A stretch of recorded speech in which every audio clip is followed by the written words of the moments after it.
All right, I'm gonna start a little early today, because I'm ready. I've got my cold brew.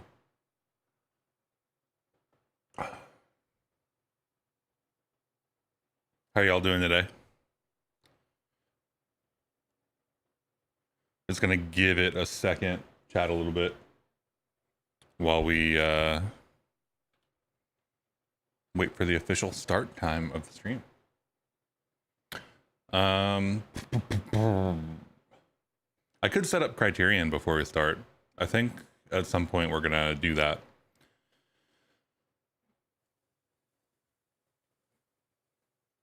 Don't know. We'll see.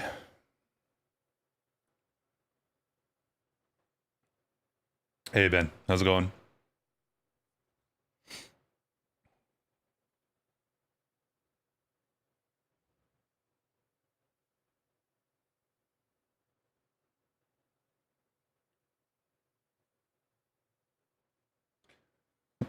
I sent a tweet asking for food advice about half an hour ago, and I've gotten a reply every minute since then. So,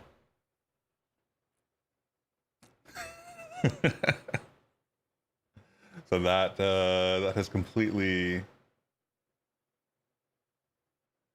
filled all of my twittering.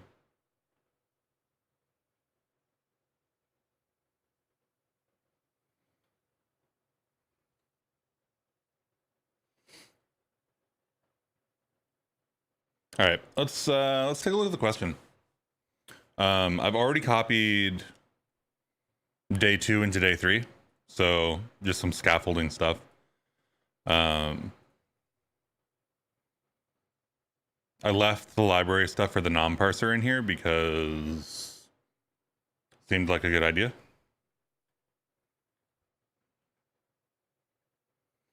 Let's see. Submarine has been making some odd creaking noises. Okay, let's see. Something about binary numbers. Okay, so puzzle input is a list of binary numbers. When decoded properly, can tell you many useful things about the conditions of the submarine. The first parameter to check is the power consumption. So we're going to need to generate 2 new binary numbers. Power consumption can then be found by multiplying the gamma rate by the epsilon rate. So, cool. Yeah. Each bit in the gamma rate can be determined by finding the most common bit in the corresponding position of all numbers. For example, given this, considering only the first bit, there are 5 bits and 7 1 bits, or 5 0 bits. So 0, 4, 3, 7, 5. That makes sense. Most common second bit of the numbers is the diagnostic report is 0. So the second bit of the gamma rate is 0. Most common value of the third, fourth, and fifth bits are, so we're going horizontally and then per column to determine what the gamma rate is. Yeah, I saw that and I went out for lunch and you should look at that thread too. Yeah, it's actually got some good suggestions. Like some of them are just like, cook more, you fucking idiot. But a lot of them are like, get an Instant Pot, do things that are like 10 minutes prep, 10 minutes in the Instant Pot. There's a couple other good suggestions too.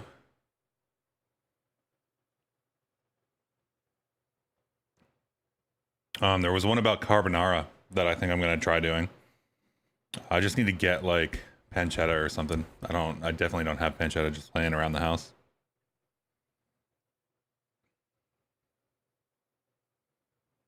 Okay, so we get a binary number, or 22 in decimal.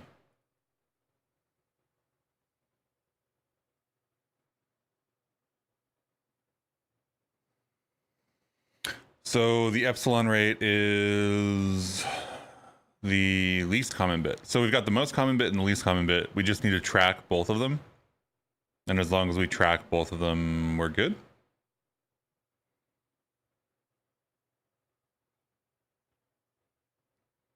Did it in a very inefficient way today, doing work multiple times instead of reusing it. Runtime doesn't matter yet.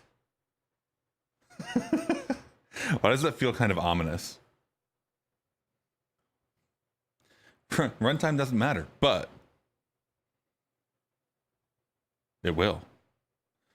I'm actually exceedingly not concerned about runtime right for this year for the Rust stuff. Let's see. Epsilon ray is okay. Yeah.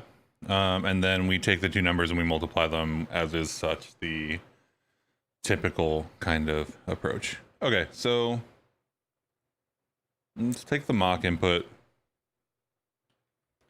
and let's do,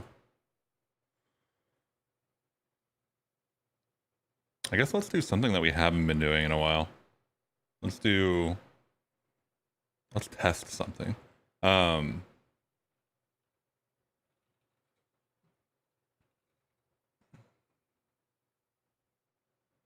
Oh, I didn't even copy it. Last year I got away with not caring about runtime until day 15. Yeah, that makes sense. I don't remember what day 15 was. I think day 15 started the encode computer stuff.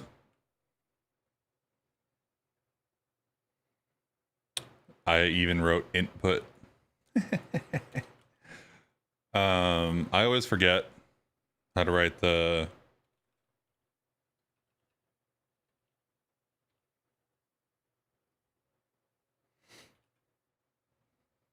so I just run over here and I do this. And then I don't have to care.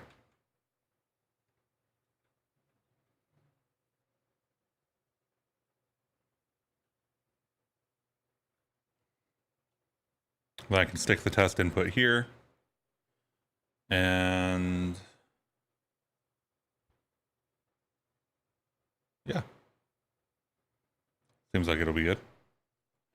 So this will be test demo data. We'll have like, I don't know, a process function or something. And then what's the answer that we're looking for?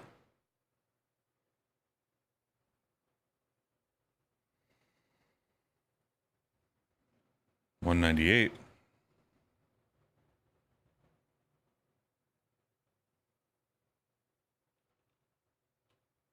So we'll write a process function. Process will take the string slice.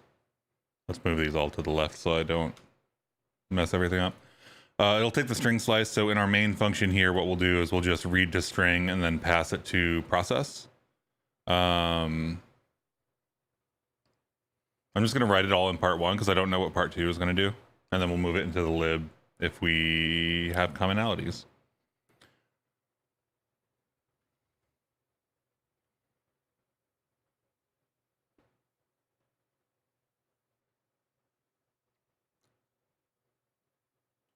So the way that I'm thinking about this, let's write function process here. And then cargo test. Will that just work?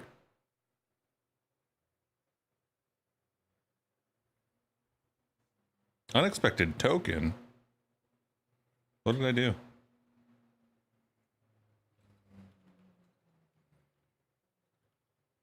Oop, that's not what I meant. And static. Ooh, can I not do that? I guess I can't do that. I want a vec. I don't think vecs are static, so. Or const.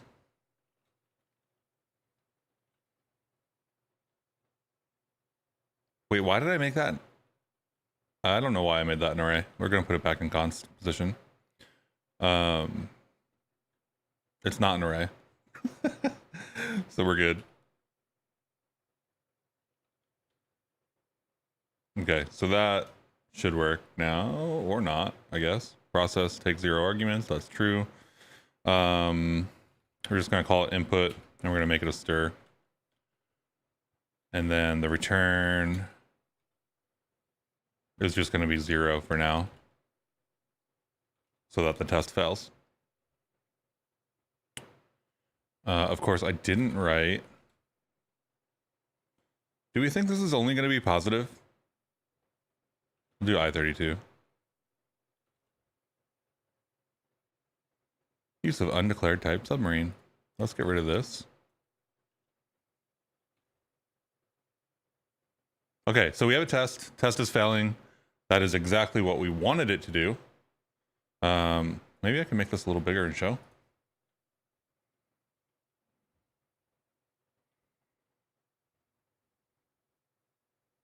You know what? Let's make this TikTok size. Yeah, let's do that. Okay, so what do? We have config test, and config test is a conditional compilation flag for the like test flag, basically, right? So what happens when you run cargo test like that, like cargo test, is it passes the test flag to rustc, the Rust compiler, for this module, which means that this whole module, so this is an attribute macro on the entire item, which is a module in this case, or a submodule. This whole test submodule will either get compiled in if we're running tests, or it won't be compiled in if we're not running tests, which is great. And then we get to use super star. So super is the parent module. The parent module happens to be in the same file right now. So this process is part of the parent module, which is why we can access it down here because we brought it into scope. That's typically a super useful thing to do when you're writing tests. We do a const for the input.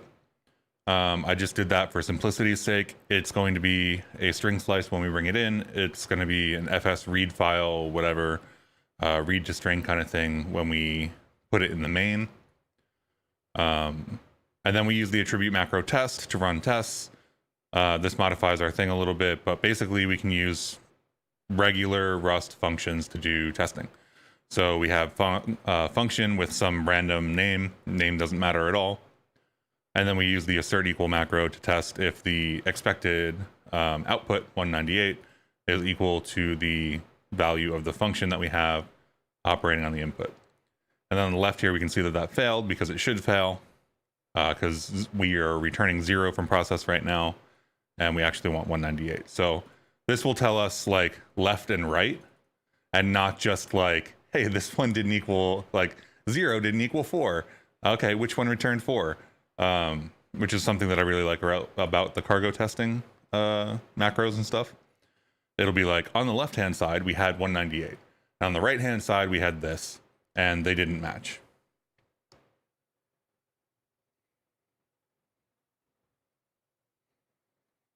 Okay, so how are we going to do this?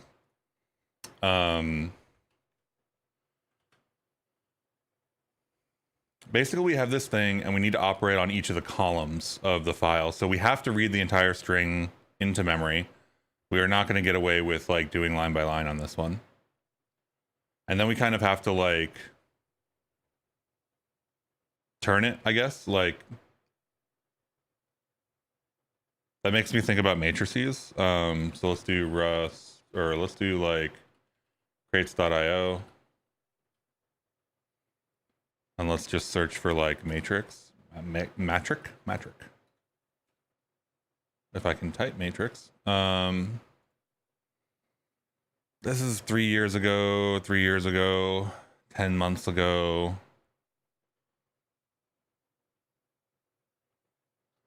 I don't know that I want to use something that was shipped that long ago right now. Do lib.rs. So I know that Bevy uses Glam, but I don't think like Glam is meant for gaming stuff. So it has like a vec 2D, a vec 3D, like that kind of thing. But we have what, 5 by arbitrary matrices. So we need something else. The ndvec crate. Indvec. Maybe you meant nd array? Nd array. 10 days ago.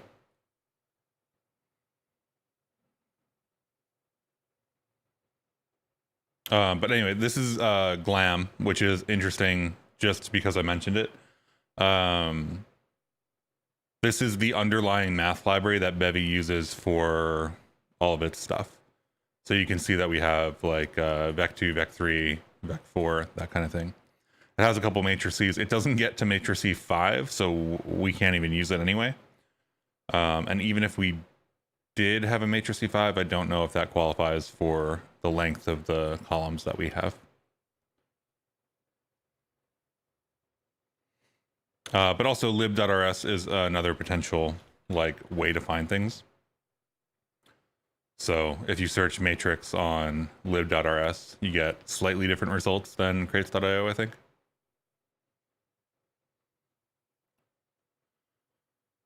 Okay, so ND-array crate provides an n-dimensional container for general elements and for numerics. N-dimensional, I believe, is what we need. One-dimensional rows or columns. Two-dimensional matrices. I think you're right, Derek. I think I'm just wrong. That makes sense. Like x, y as being the dimensions, not the magnitude or the scalar of the number of. You are absolutely correct. I was thinking, I don't know why I was thinking dimensions wasn't what I was thinking of. I'm gonna drink my coffee. Okay, each dimension is also called an axis. Array base, that looks relevant. And dimensional array type itself. Main specific array is array, which owns its elements.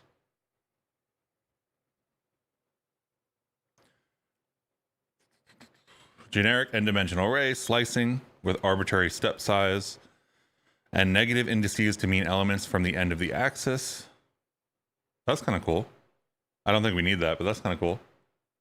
Because matrices are weird. A lot of stuff I studied in college used matrices and eigenvalues. Yes, that is why when you said that, I went, obviously Derek is right and I'm wrong.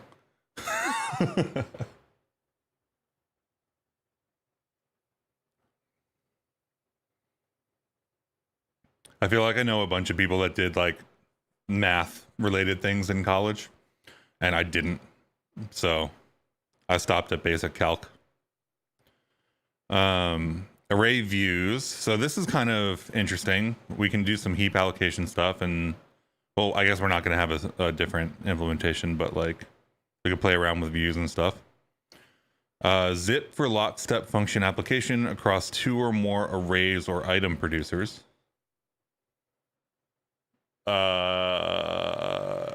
Does that mean that we can do this across all of the rows? I think that's what that means. So like if we have a matrix and each of the things is an array, right? It's either array or array base. Then I think what this is saying is we can operate on the items in a matrix with zip.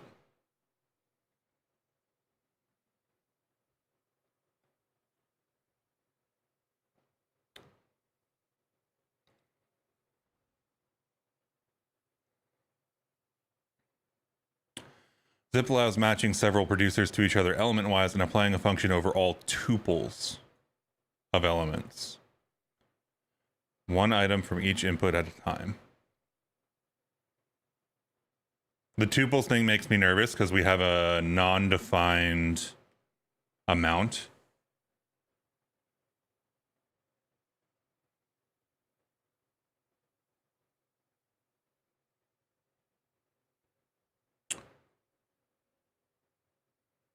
But let's get it into an array or a matrix or whatever we have to do here first.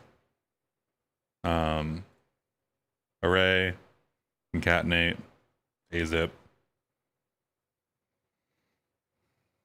I'm looking for some kind of like instantiation-y kind of thing. I'm assuming we don't take like array from or something like that. Like this. Create a two-dimensional array with elements from x's. So this is our matrix, right? This set of problems definitely felt like a bigger challenge for Rust for me than if I were to use another language. We could also do it a different way. I'm thinking matrix stuff because the way that this went in my head originally.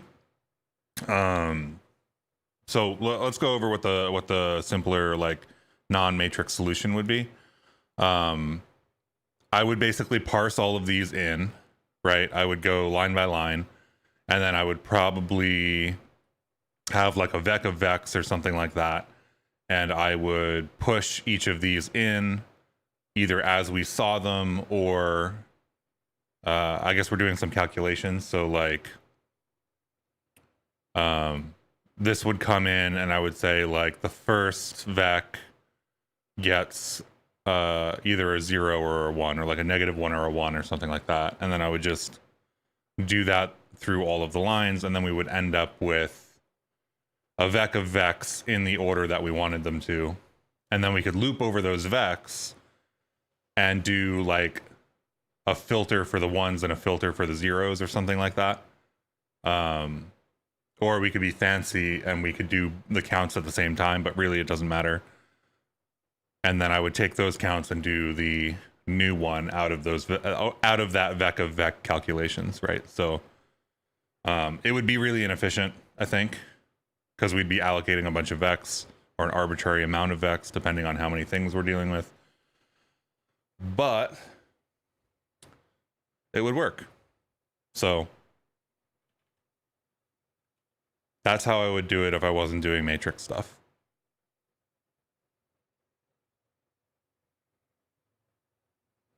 If that explanation wasn't useful, then feel free to ask questions or whatever. But that's how I would have done it, probably.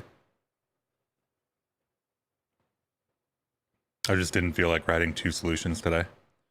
Create a 2-dimensional array with elements from x's. So this is going to be the thing, right? So R2. And then we get like a shape thing here. So let's check the shape. Cargo add ND array. And then in process, we'll take the string. And this takes like already parsed stuff, I guess.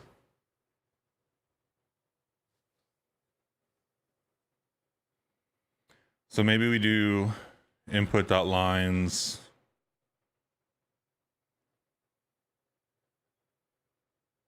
Yeah, I was able to do that for 1, still trying to figure out 2. Matrices were also where I ended up going. That doesn't make me feel great about number 2, Derek. Part 2.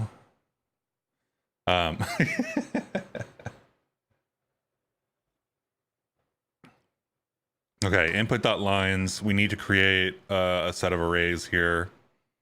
They're going to be 5-element arrays, but we're not going to really care about that. Can we...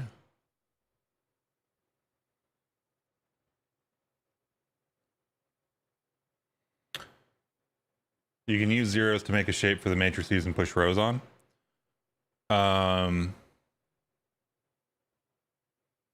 That makes sense. I was thinking about doing... So we have access to nom, right?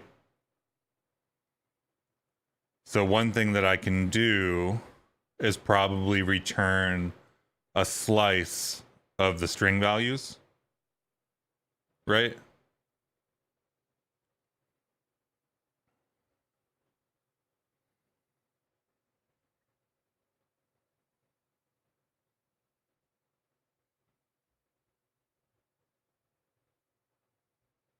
So like instead of doing direction here, if we did like 5 cars, I guess what's my actual input? Is it going to be...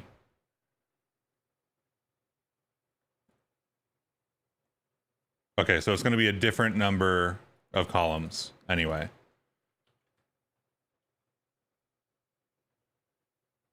So let me back out of this for a second.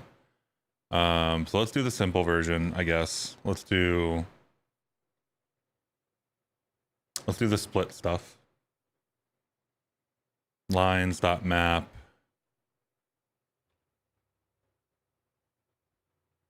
Row.split.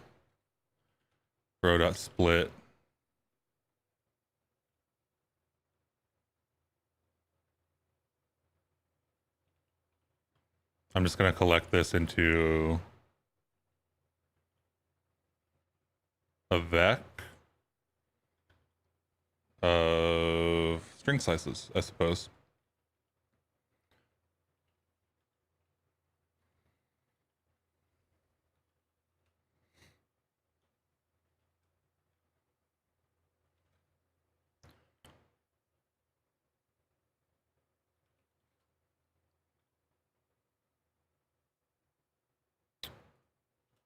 And my question is, why did Rustlang stop working?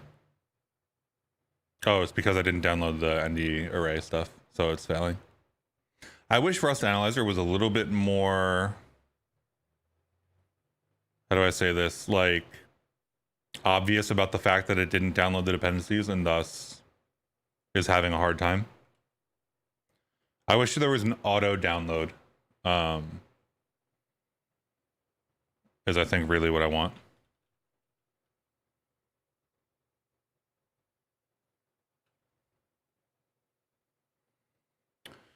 Comparison operators can't be chained? Why are we comparing stuff? Did I mess up? I did.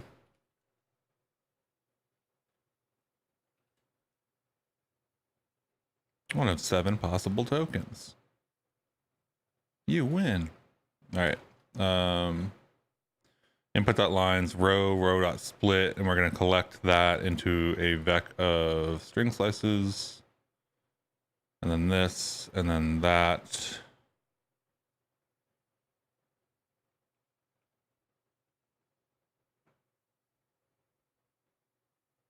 Why does it expect a token here?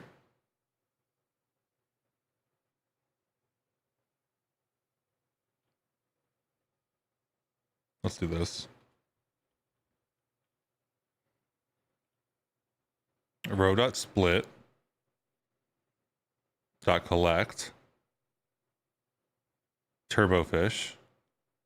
Vec of string slices. What am I missing? I'm missing something.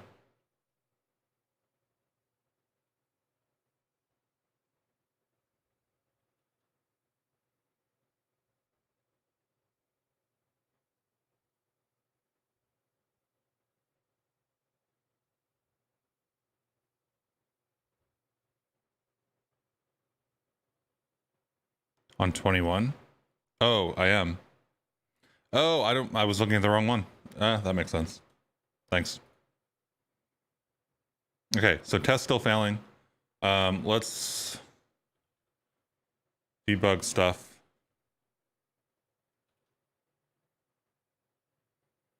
Looks fine. Oh, split is not good though.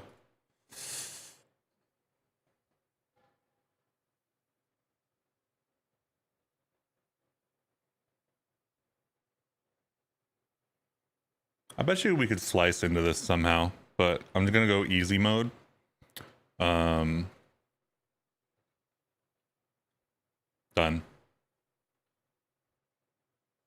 Apparently can't do that. What did I do?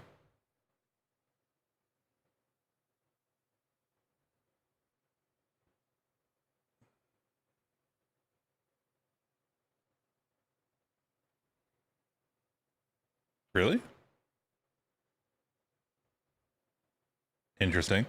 Not exactly sure what happened there, but it said that I had a stir and not a string slice. I wonder if that would also have been true if I had content in here. It is. So interesting.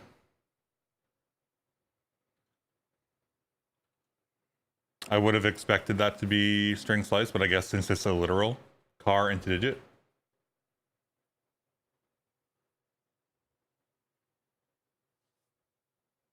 I could. Do we need to do that yet though?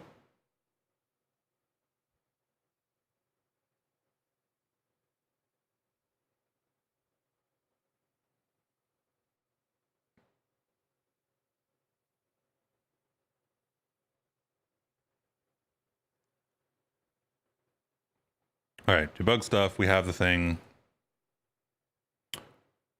I just want to get this in here for the moment. Let's copy and paste this line.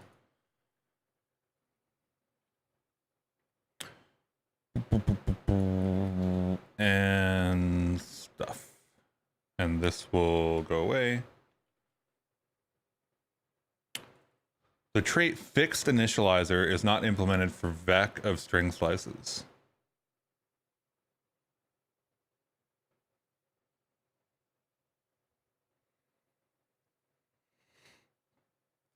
That's interesting. So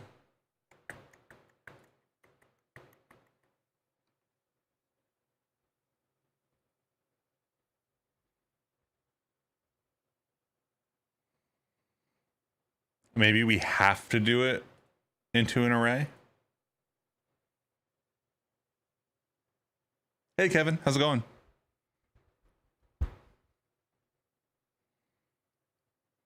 Let's go check out what fixed initializer is, because I have never used ND array before, and that seems like a good thing.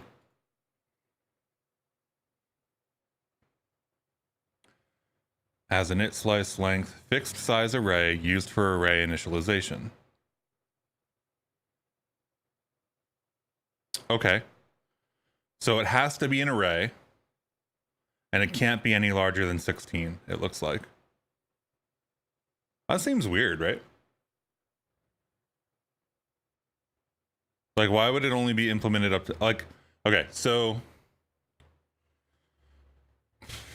one thing that I will say is we don't have generics. So the way that you have to do the implementation for a trait like this across an arbitrary number of arrays in the past, up until recent releases, has been that you have to do the implementation for every length. So that's why we have 16 implementations for 16 lengths. And then, like, the question is, how many of those do you actually want to write by hand, and how many do you want to maintain? So people often end up just like picking an arbitrary number to stop at.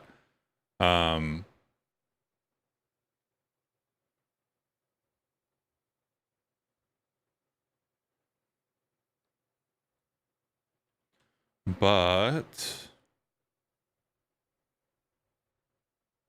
I wonder what that means for us. Because it means we can't use a vec here. It means we have to use an array, or like a slice at least, right? Well, I don't think we can use a slice, actually, now that I'm thinking about it. Right, because it's not implemented for slices, it's implemented for arrays of length 16. Vecs do work with shapes. What's a shape?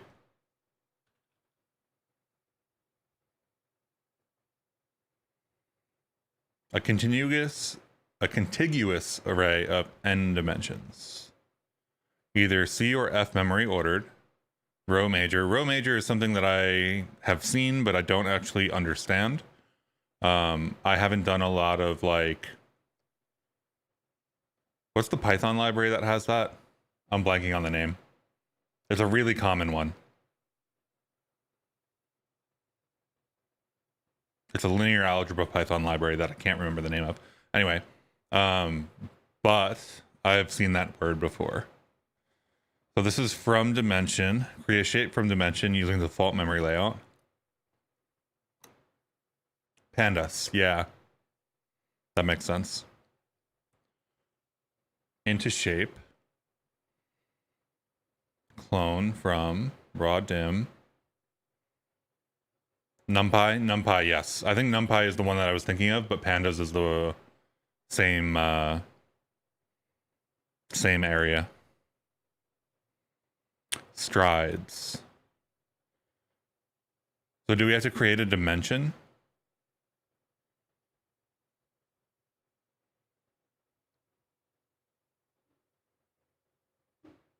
What's a dimension? Learning a lot about this library today. I've clearly never used it before, so we're all into new things here. Dimension. So dimension is like one axis. So I guess like the row would be a dimension. Does that make sense? Array shape and index trait. This trait defines a number of methods and operations that can be used on dimensions and indices.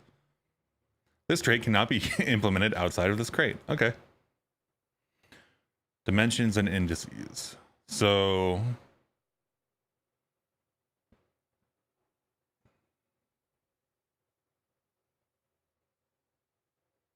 into Dyn as array view.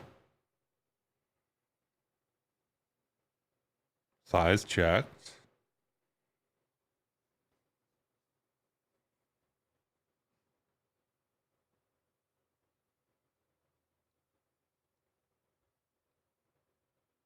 You were saying that you ended up with this library too, Derek? Or did you end up at a different matrix library?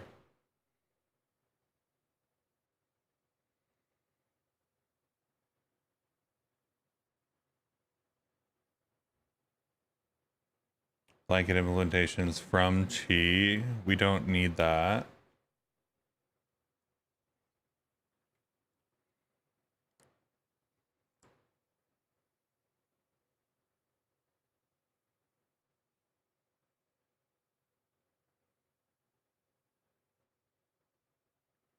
I'm just looking for vec in the library right now to see if there's like a from vec or a to vec or something like that.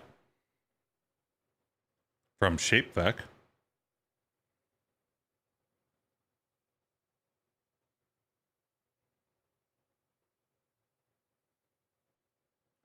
Creates a one-dimensional array from a vector, no copying needed. So we can create arrays.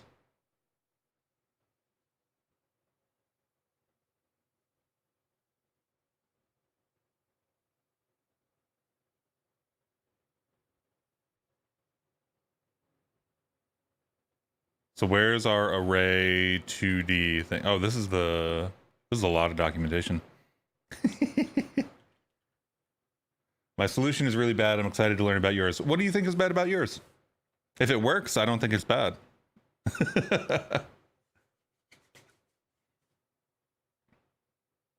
It's generally a good idea to avoid nested vec array types. Okay, that's what I was just about to do, so I'm glad I read this.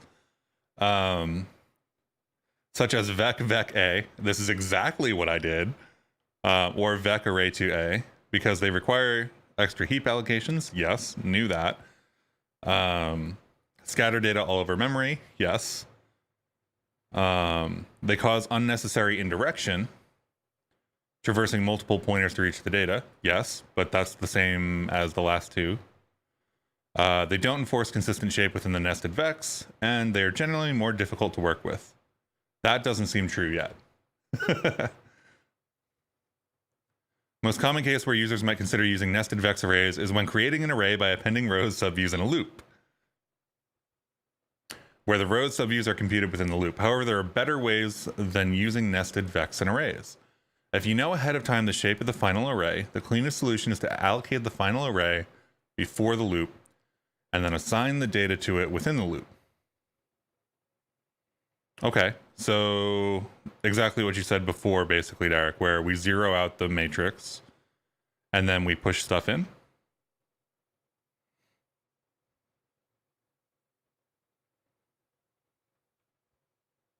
If you don't know ahead of time the shape of the final array, then the cleanest solution is generally to append the data to a flat vec and then convert it to an array at the end. You just have to be careful that the layout of the data, the order of the elements in the flat vec is correct.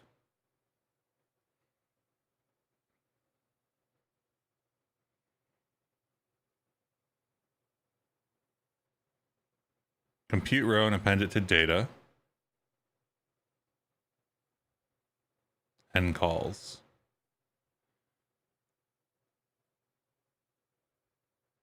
My code is not maintainable. Yeah, fair. I mean, like, what language are you doing it in? Are you doing it in Rust?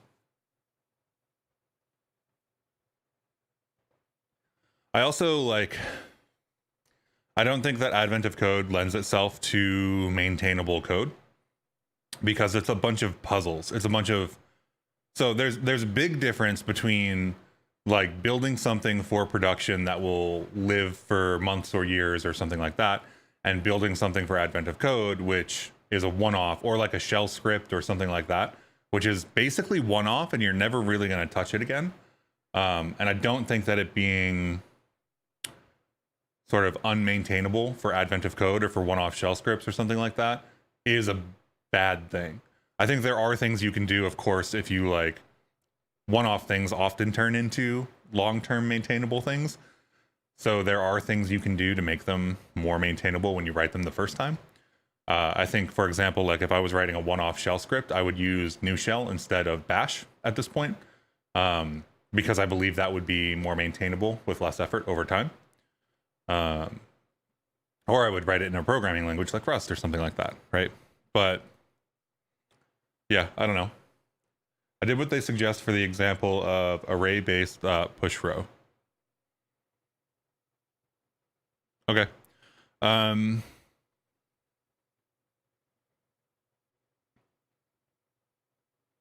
Let's try this to start with.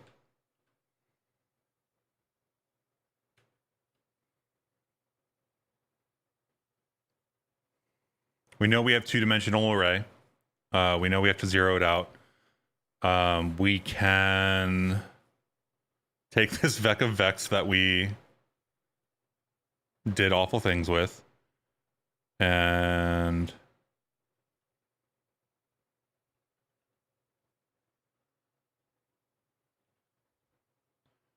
I guess I don't know if this which direction that is. That is rows and then columns. Yeah. Stuff.len here, and then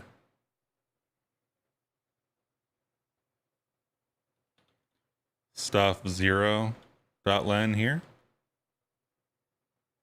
and then r axis iter mute axis 0 enumerate.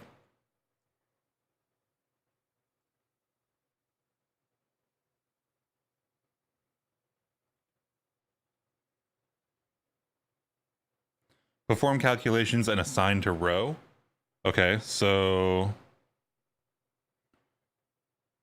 this is, I wish they didn't use fill here.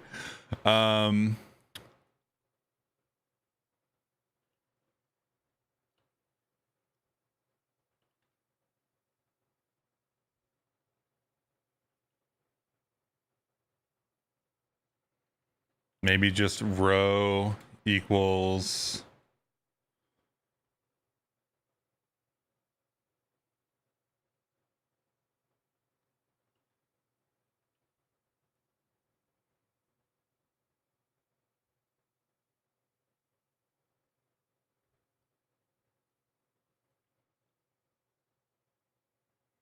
compute row and append it to data. We already have this.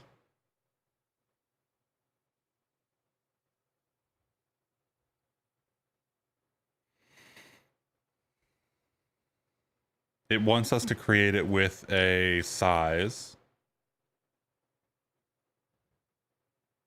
And then extend. So can we just do this? We already have this. So maybe we don't do the thing that we were doing, and we just try to array to from shapevec. Come on, keyboard, you can do it. There we go. The connection on this the keyboard is loose. End rows and end calls don't exist. So this is stuff.len and stuff0.len. Oop.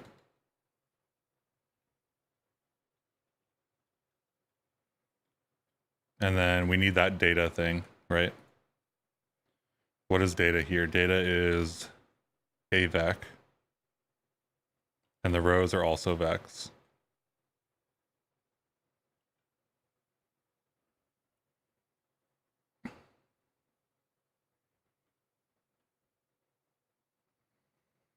So this is stuff.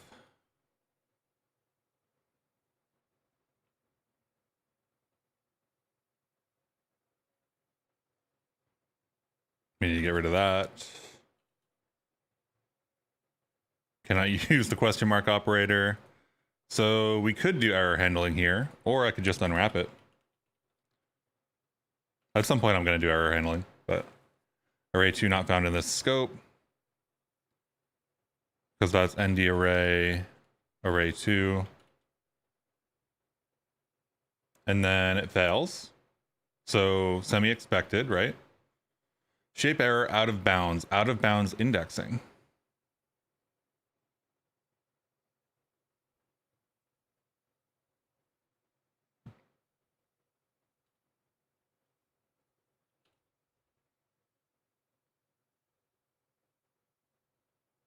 Still out of bounds.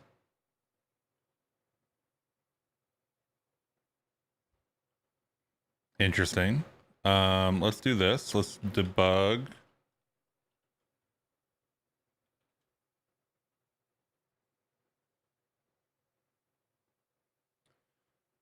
So this is 12 and that's 5. That seems right. But shape error out of bounds indexing. I think it's because the data is flattened in their example. Is it? It's one giant vec, is what you were saying?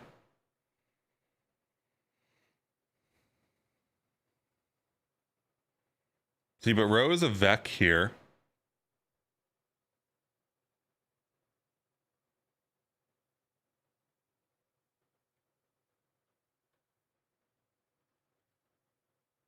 Oh. Okay. Yeah, yeah. I see what you're saying.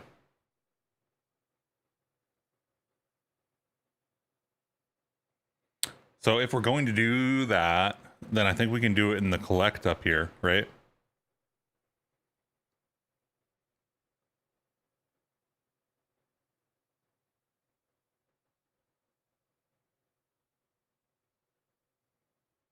I don't know that it's a good idea to do it in the vec up here. So let's just keep doing it like this, but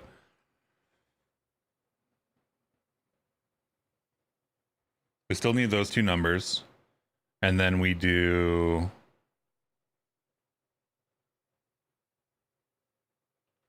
We're just going to do a bunch of allocation here. It's fine.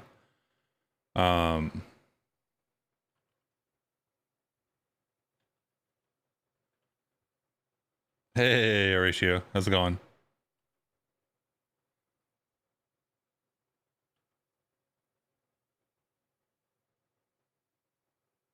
Vec new is what we did. N rows. Can literally do the same exact thing. And then we'll clean it up later. We'll make it a little bit more optimum or whatever.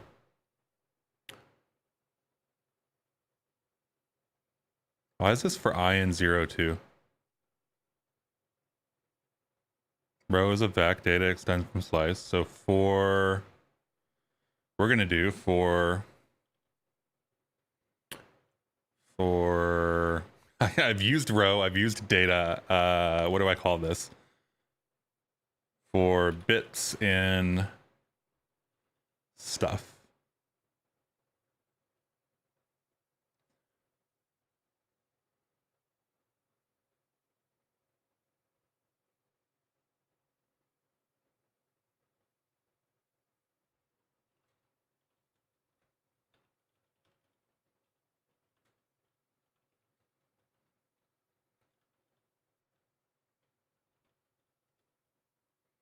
So we have n rows and n calls. So I will make these n rows, n calls. I think my cooking tweet is still going off. I'm like, somebody tweeted at me, but it's still food. N rows equals 0. This doesn't need to be that because we already have that data.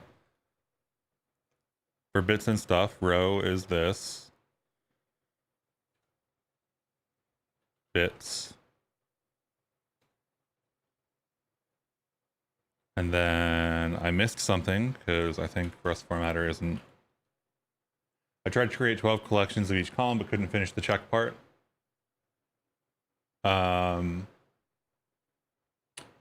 For part 1, Horatio?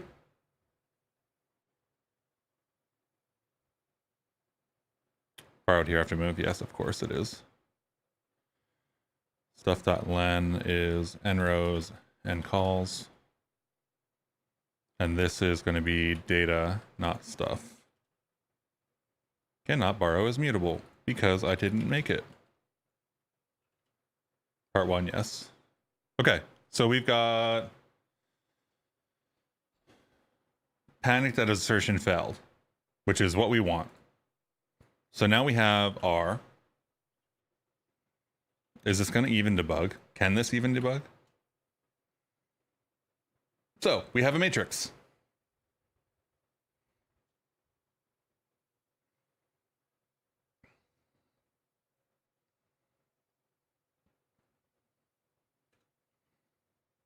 That was not the cleanest, but again, I've never used this library before, so I'm not super concerned about it.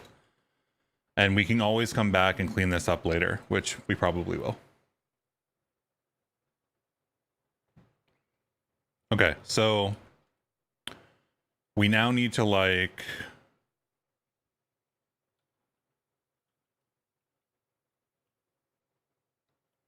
transpose the array by reversing axes. I don't think I want to reverse. I think I just want to like rotate. Or like a swap axes. Oh, it is. It is reversed axes, I guess.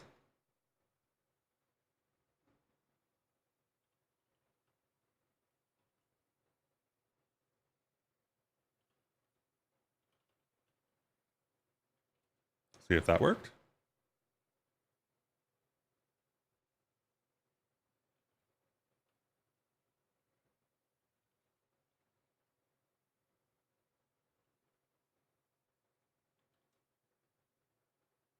There's also column iterators.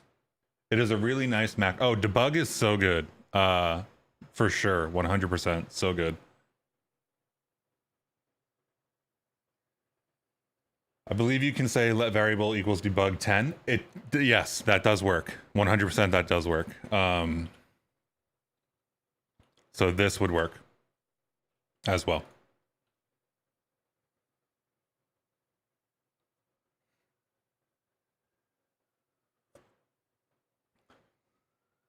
You can basically like debug. The debug macro will pass through whatever expression you gave it and then print the expression. So in this case, we get r.t and then we get the value out. It's really nice for sure. I tend to not use it in that position though, interestingly. Personal quirk, I guess, but it is definitely a valid way to do it.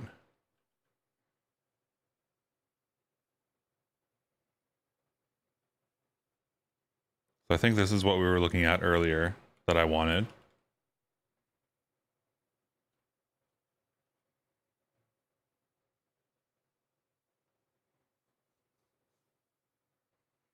I don't need a.rows, I need tar.rows.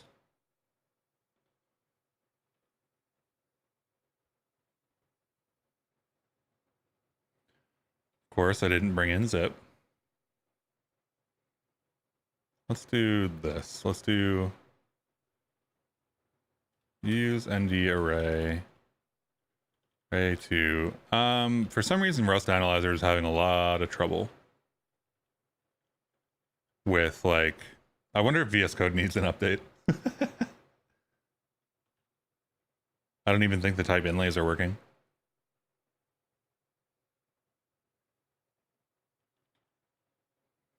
Array one.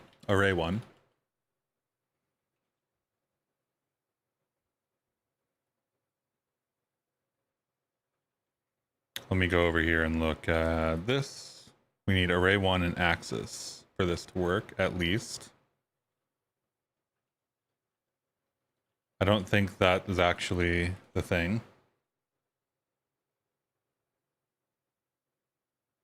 Oh, you know what I did?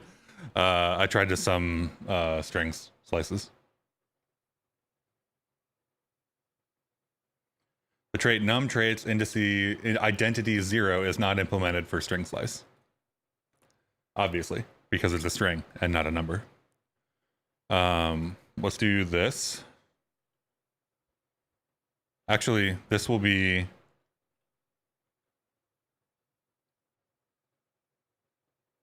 I don't know what to do here, actually. Do I allocate I32 amounts of space for a bit? Or do I... That is totally valid in JavaScript.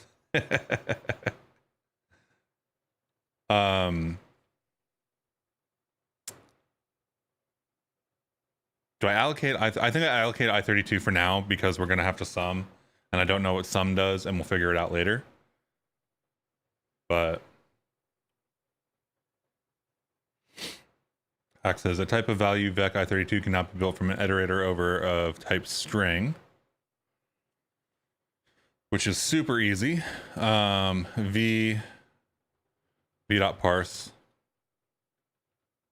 dot unwrap, because we don't care about the error because all of this has to work.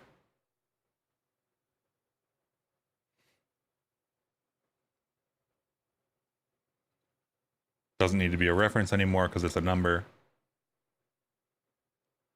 So this is quite often how I end up going through Rust code. I start hitting errors, and then I look at the errors and I read them, and then I bring it over here. You used bool? Bool wouldn't be bad.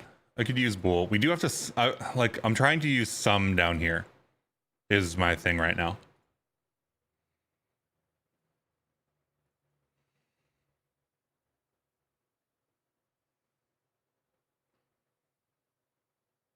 Cannot find value A in this scope because I messed something up. Where's A? A.nrows. tar.nrows.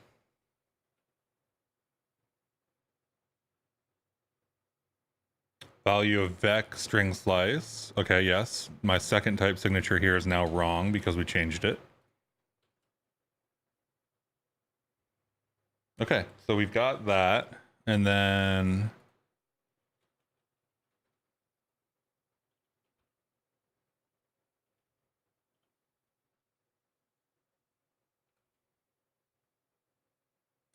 you know why I do this actually?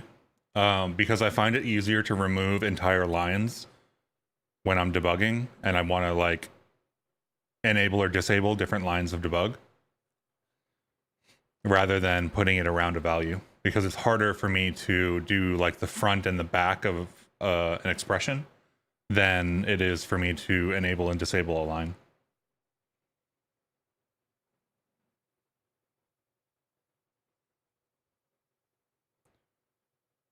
Result is unit, so that's not the right thing. We need totals, I think.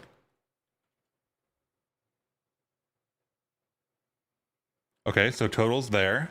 That's great. The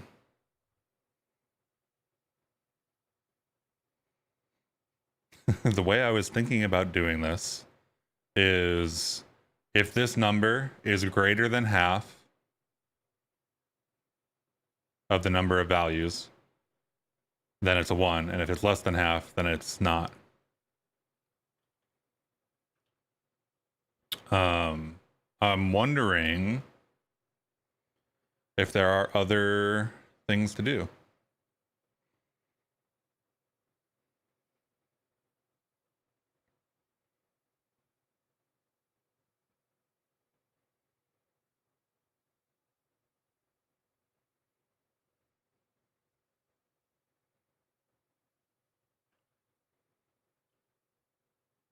Because, like, yes, some, but also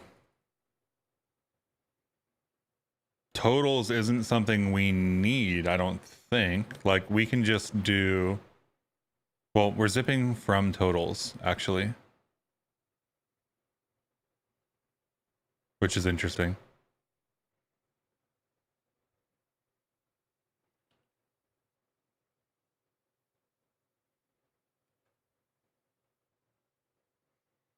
So what if we do this, and we do row dot... Rust Analyzer is still not working, so I got to figure out what row is on my own. Dang it. I'm gonna assume a row is an array 1.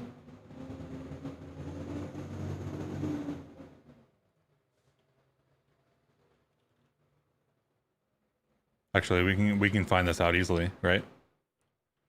This is zip from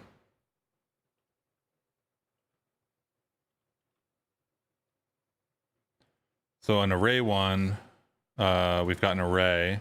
So do we have iter, we have concatenate stack new axis.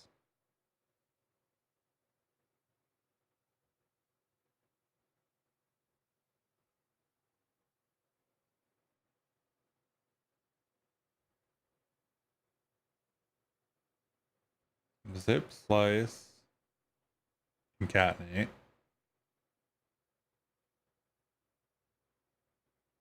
into iterator. So we could just iterator over this. If I knew more about how the matrix library worked, I could probably figure out a better way to do this. Technically an array view? Yeah, I think they are all based in the same stuff though, right?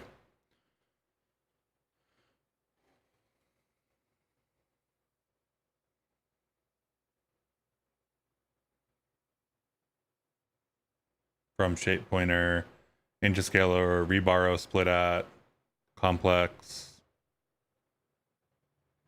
Yeah.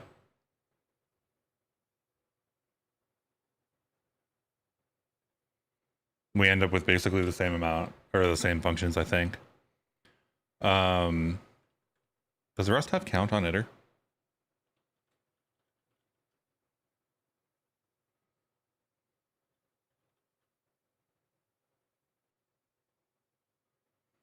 I don't want count on the total iter.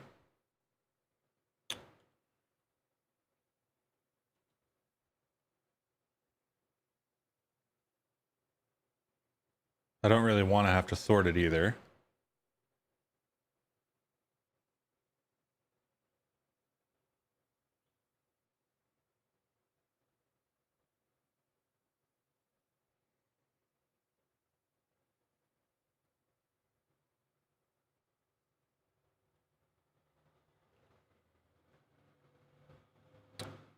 Yes, but if we use count, it's on the count of the total iterator length.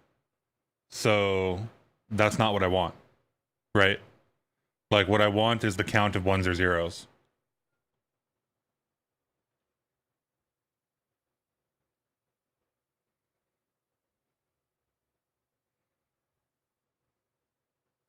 Which is fine. It's whatever.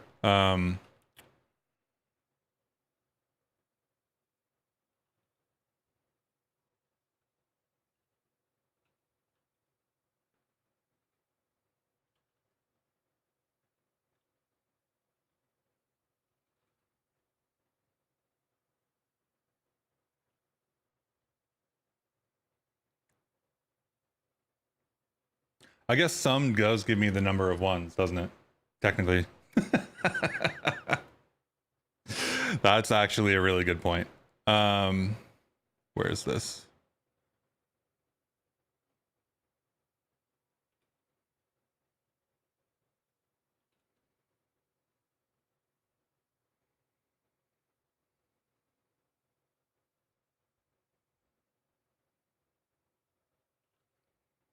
So let what? What are these things called again?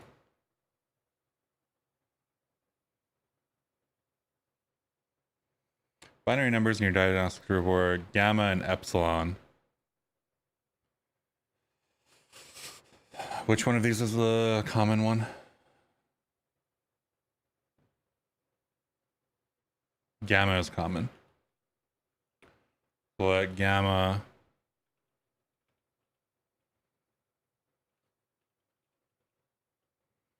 epsilon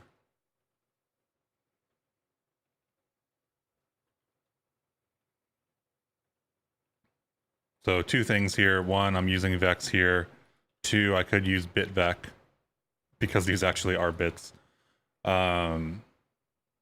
I think I'm just going to do this for a second.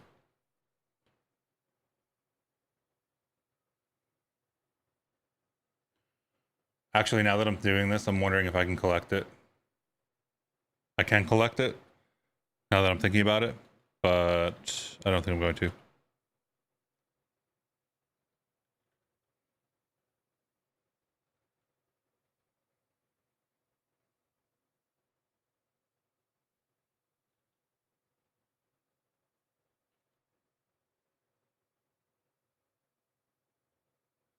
Expected unit found. Oh, right, because I didn't.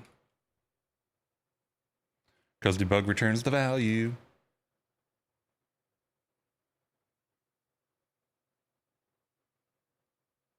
Okay, y'all can get commented for a second.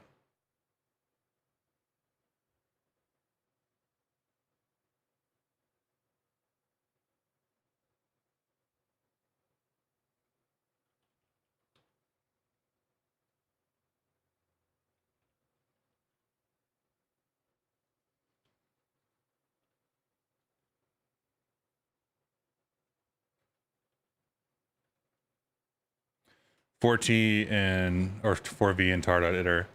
So we get a bunch of ones and zeros. Wait, why do we get a bunch of ones and zeros? Because tar is not the thing we want. Totals is the thing we want.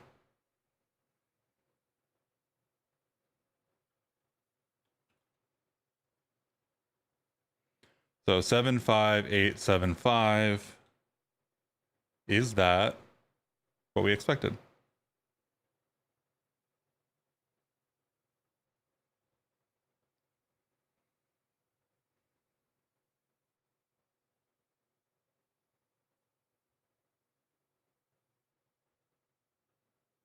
It matches the pattern here anyway.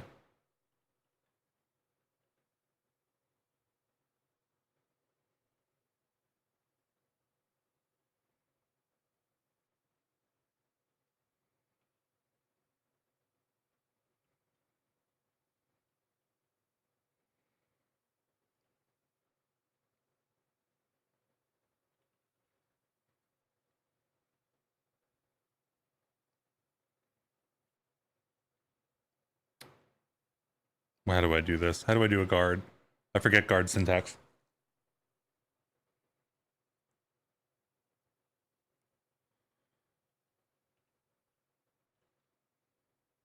If V is greater than, what is it?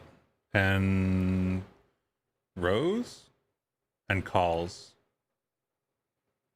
over 2, then we do something else. We do something else.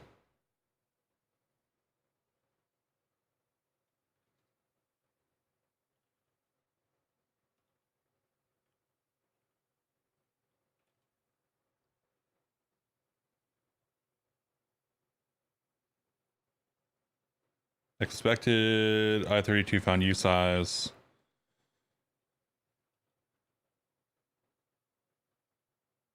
Wait, I can just do,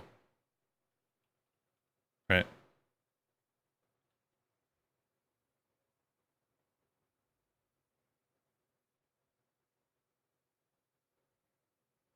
What's the syntax for this? It's to underscore U size, right? There's something here. I forget what it is. There we go.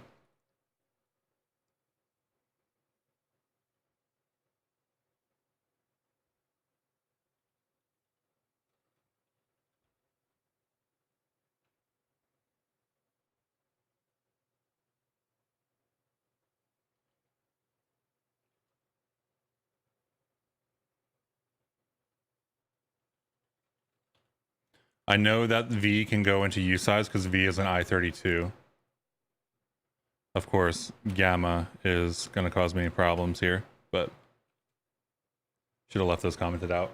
11111. That is wrong.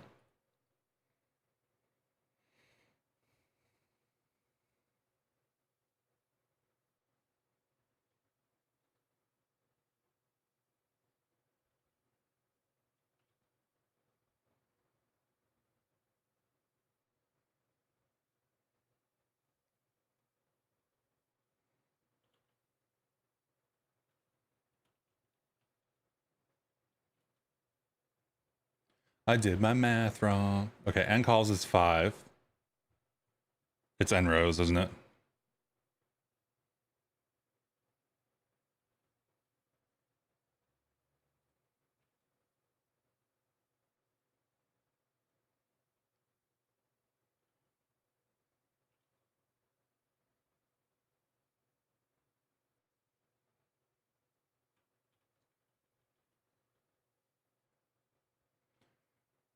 Is it n rows? It is n rows, right? We have 12, 7 is greater than half, 5 is less than half. But that does not give us what I was expecting. So I did something wrong here. V as U size. Oh, right, because I didn't change this. That's what happens when you separate your debugs out. Okay, so let's comment this out again. Let's take a look. We'll go 10110. Is that right? 10110. That is right. So these are the commons.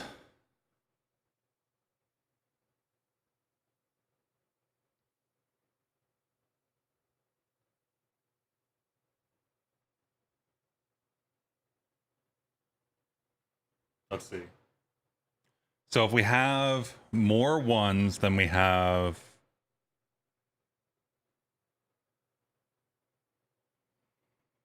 zeros,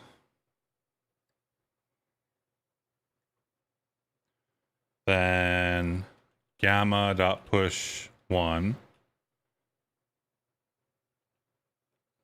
epsilon dot push 0. Otherwise, it's the other way around. Gamma dot push 0, epsilon dot push 1.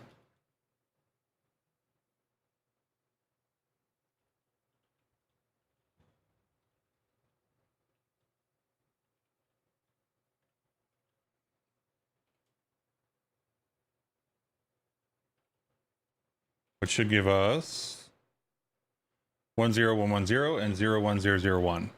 So we have our two numbers now, and we have to convert them to decimal and whatever them. Rust.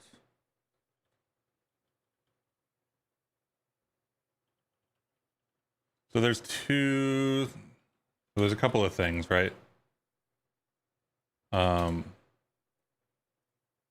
One is I know there's this library called bitvec, which we could be using for this.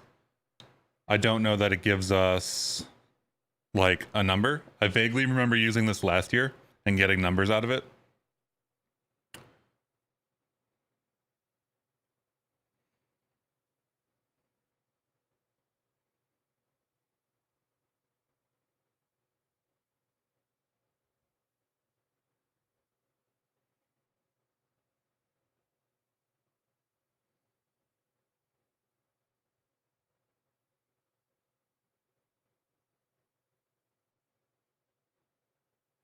But I don't remember exactly how to use it.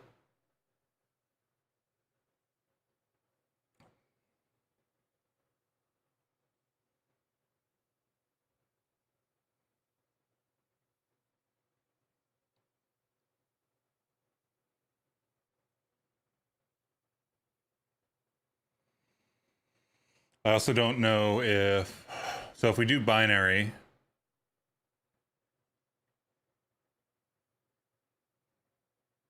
and we have a number that's not like a full U8 or something, then what is it? 0, 2, 4, 8, 16? No, that's not how that works. 0, 2, 4, 16, 32. 2, 4, 6, 32 is 38. That doesn't make sense. That doesn't match.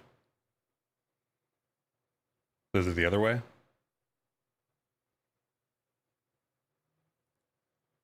It's 0, 2, 4, 16? That doesn't make sense either.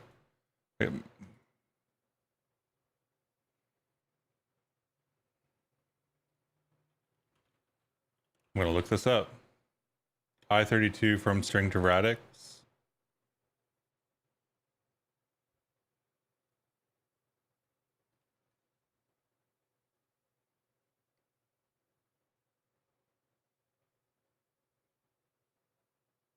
I don't want to do this. I don't feel like we need to. What do we start with? We start with 1. That's why.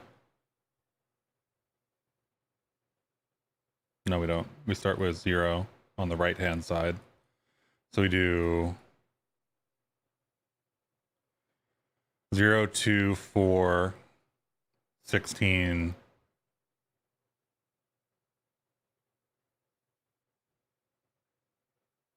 That doesn't make sense. Why am I doing my math so weird right now?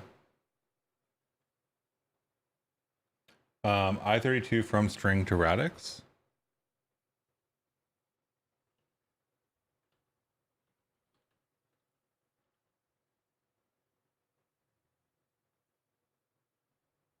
Oh, you mean like just pull it in and then like do a radix conversion?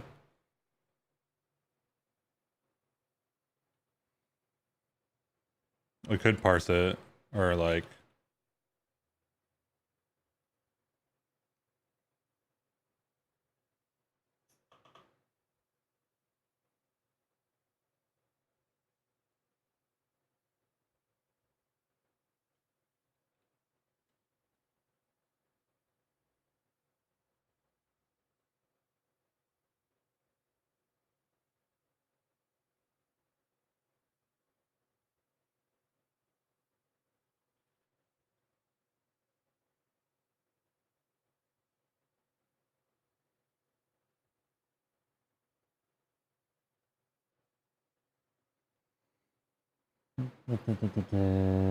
From BE to BE, count ones, count zeros.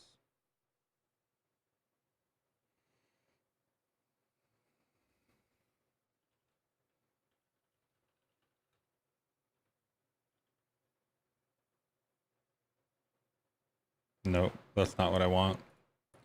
This is also not what I want. Ugh.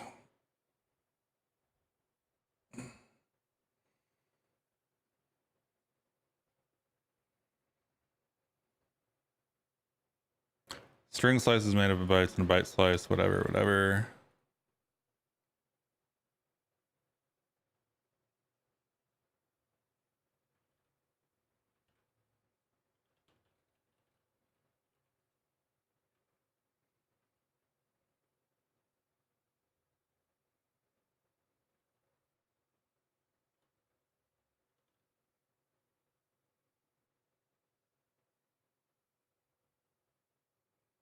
That's a macro, which I don't think I want.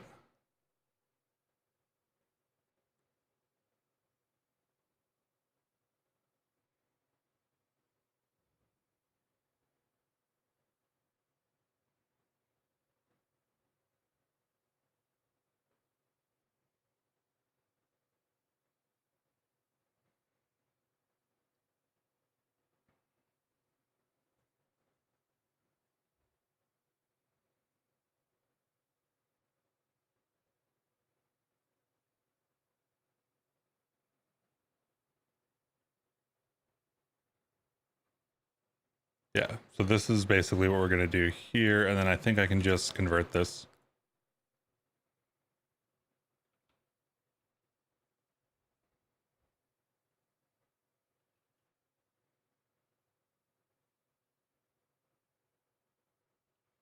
So it's taking true and false.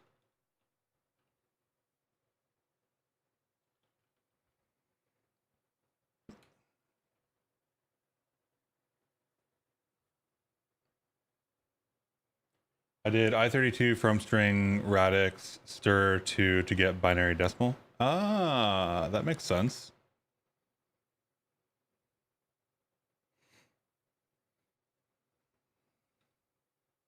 I was not aware that that was a function on I32.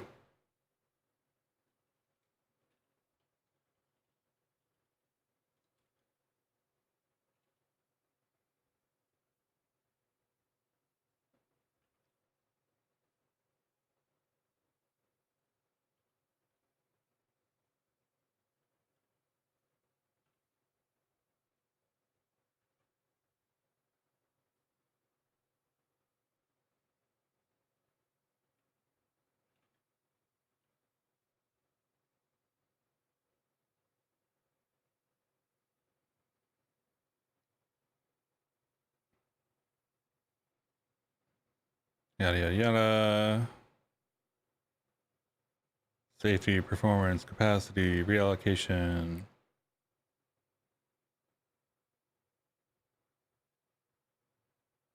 Drain elements, force align, from vac, insert into raw parts, leak, new pop.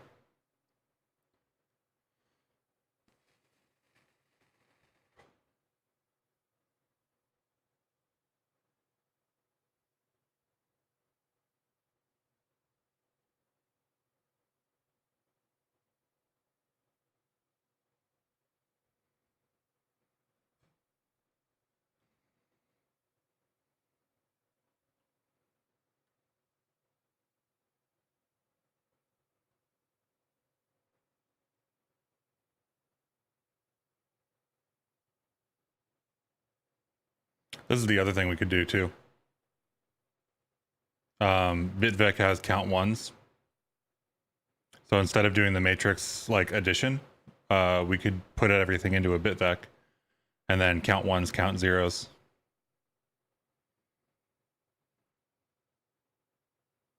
Which is kind of one of the reasons that I want to get it from a BitVec into a number.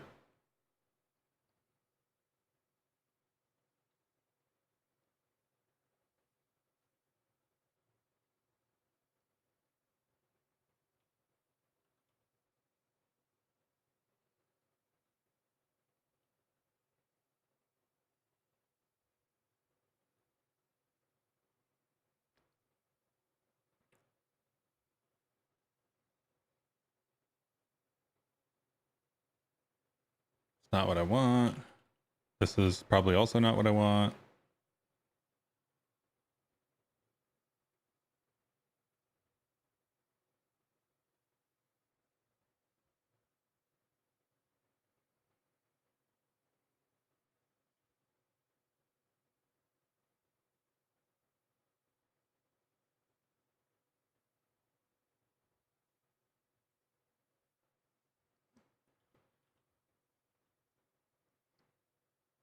Prelude, local bits, primes.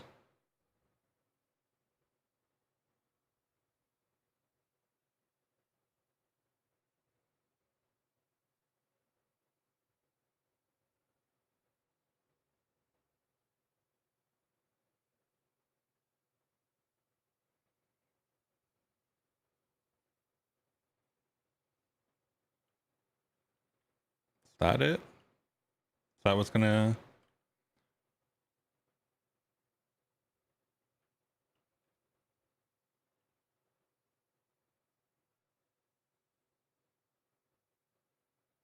For call bit and bits.iter by val enumerate.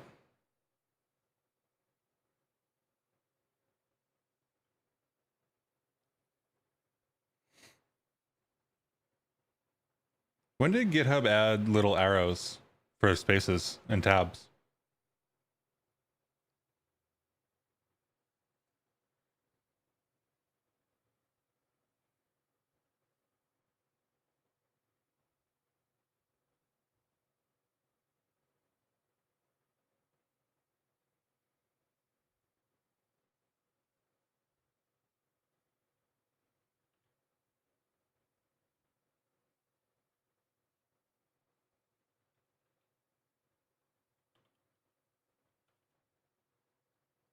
That's the debug flag.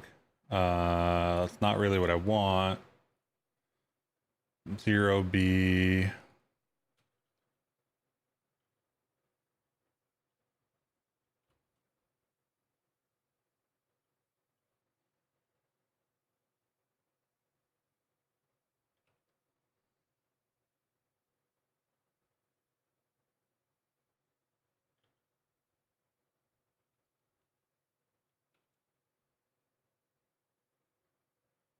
Display still prints out the binary representation.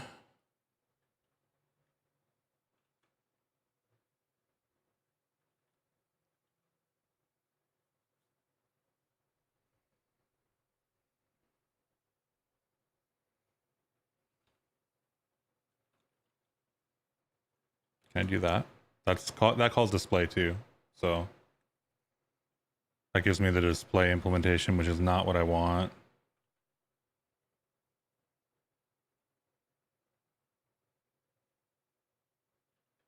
What is domain?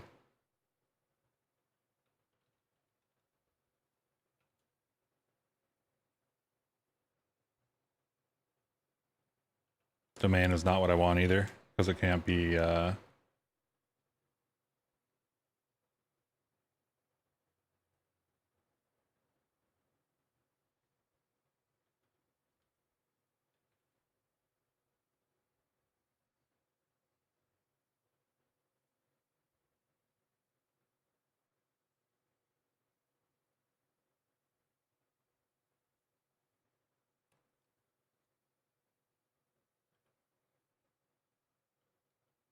all right, I'm gonna look at last year. Advent of code. Clearly I only do bit manipulation.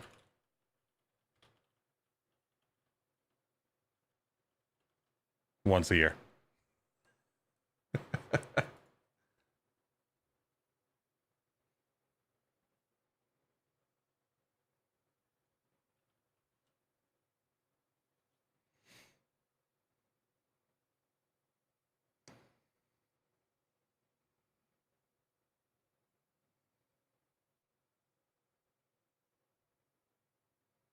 Let's see, day 8 from last year looks like it has a bit back.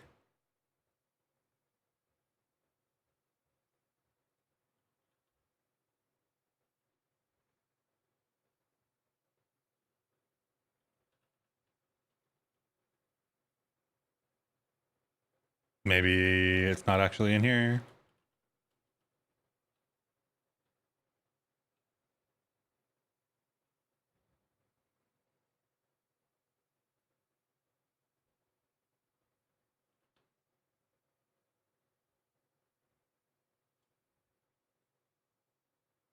There we go.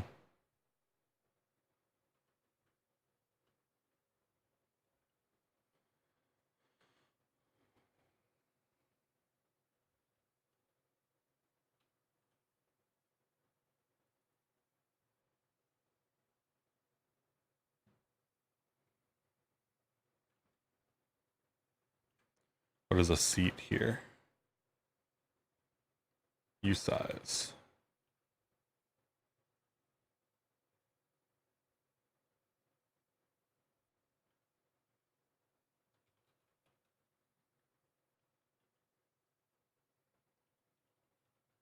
So U size is a platform specific integer. Num 13. 13 is wrong.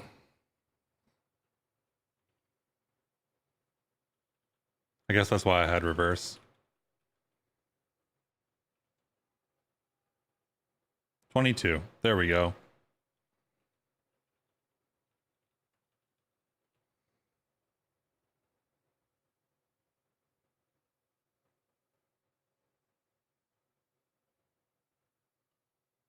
So we'll do a bit back, and this will be false, and this will be true. And we cargo test. And then I print things out correctly, because that's important.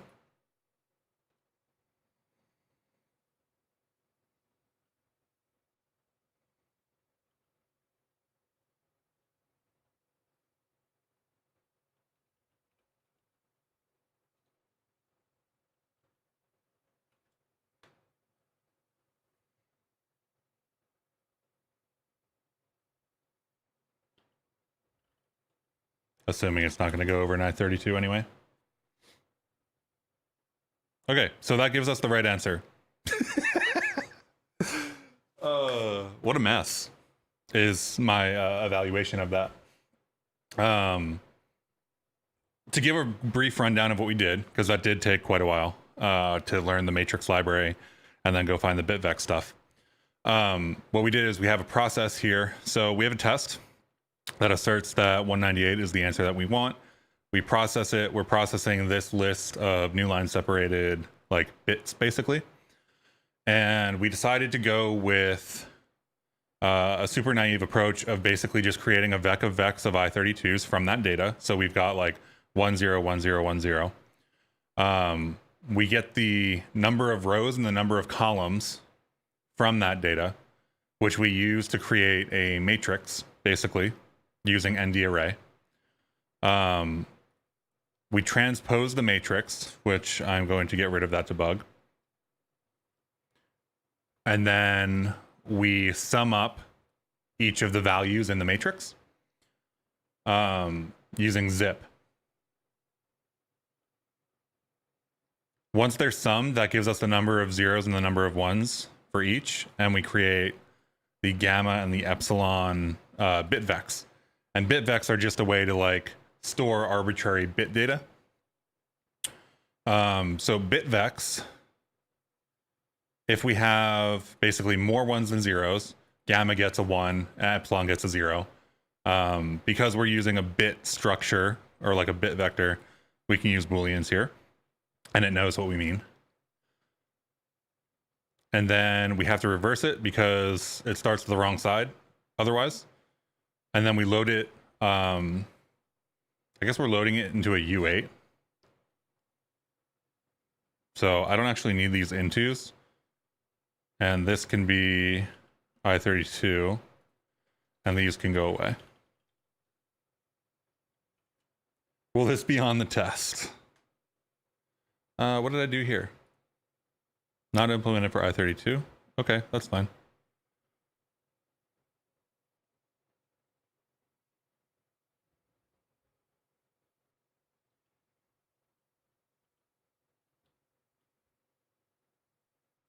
Interesting.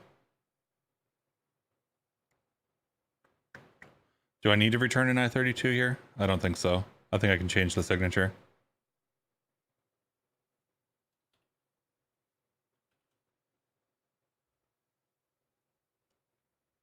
So we load it into an I30 or U32, starting at 0. I guess we could also start at the end, but when are you going to learn Rust, Xander? That's my question. If you're going to come in here asking if things are going to be on the test, I expect that you're learning Rust, because that's the only test you could be talking about.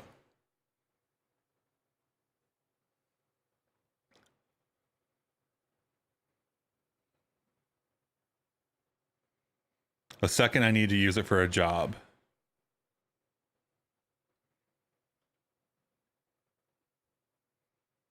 Peer pressure applied. Okay, so that's part one. Let's get the data in here. Puzzle input.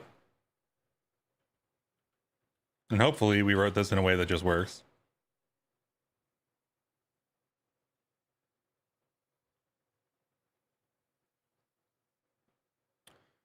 So read to string, process, file,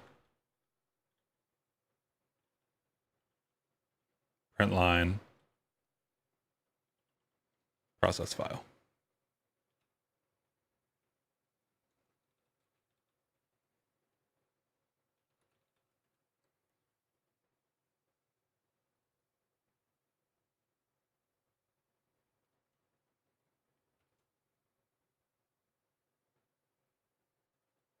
So theoretically, this is the answer. Gold star, yes. And just for kicks, I'm going to do the heap allocation. This is going to be an absolute disaster of a heap allocation diagnostic, but I want a baseline for when I work on it later.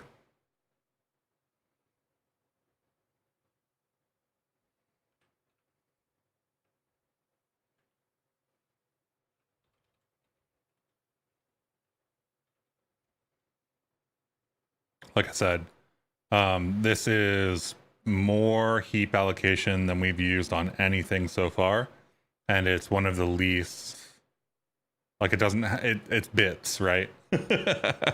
So we've got a bunch of work we can do later.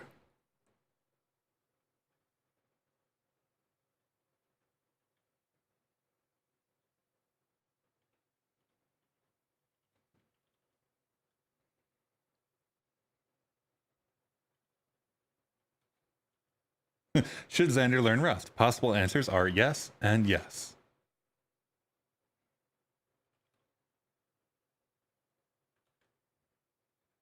Okay. Part 2. You ready? Ready for part 2?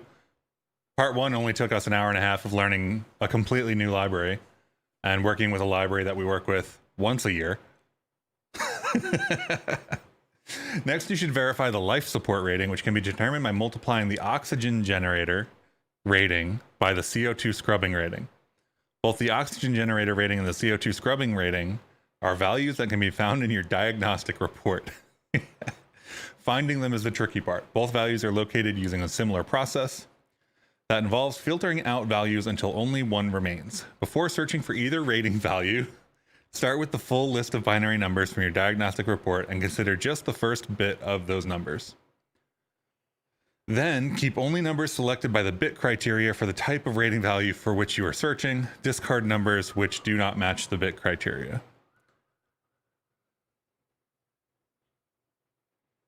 If you only have one number left, stop. This is the rating value for which you are searching. Otherwise, repeat the process, considering the next bit to the right. The bit criteria depends on the type of rating value you want to find.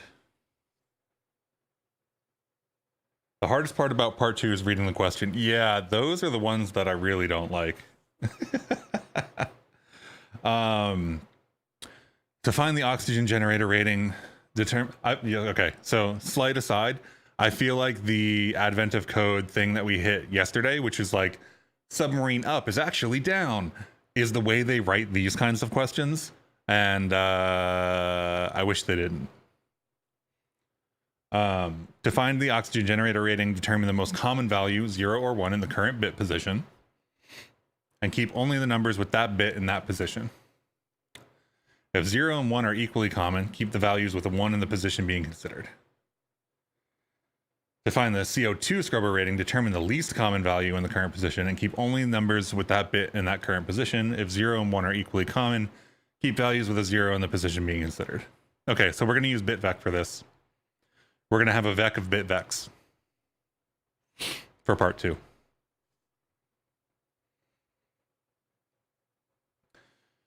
For example, to determine the oxygen generator rating value using the same diagnostic report from above, yada yada, don't care. Finally, to find the life support rating, multiply the oxygen generator rating by the CO2 scrubber rating to get 230.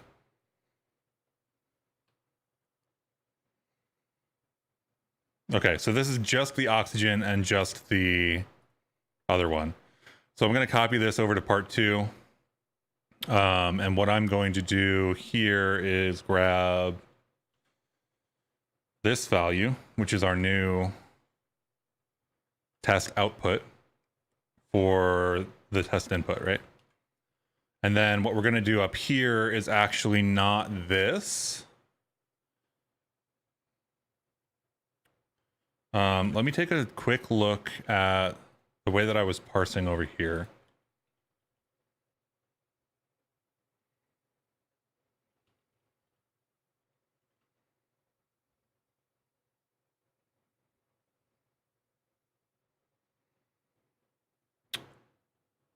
Input.cars.take7.map car to bool collect bitvec. I think I'm just going to do this again.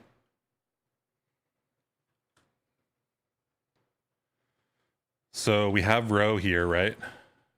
We don't need to take 7 because we don't have an arbitrary number of these.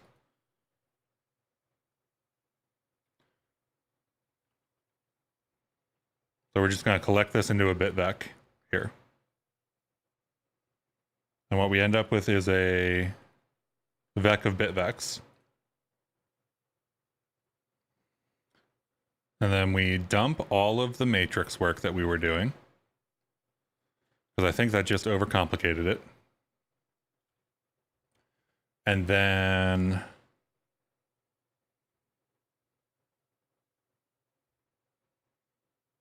actually, we need those numbers, don't we?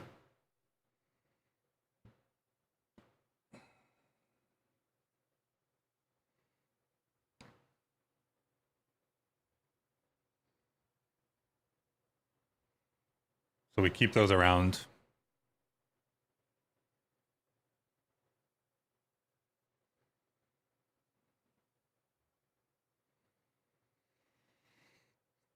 Black.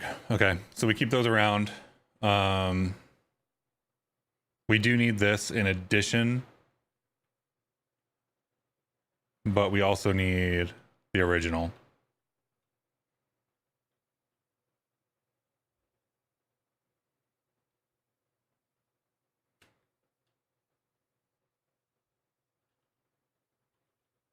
I'm going to call it bitvex.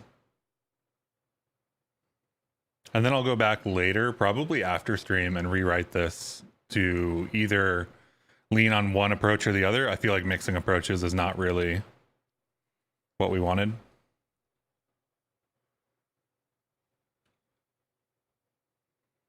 So let's comment out gamma.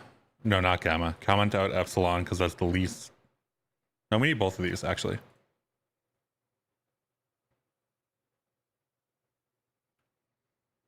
So let's do this. Let's get rid of this and return 0. Let's debug gamma and epsilon.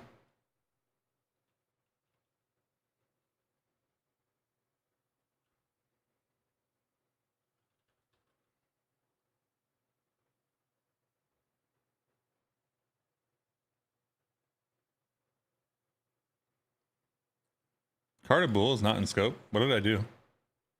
Did I write that myself?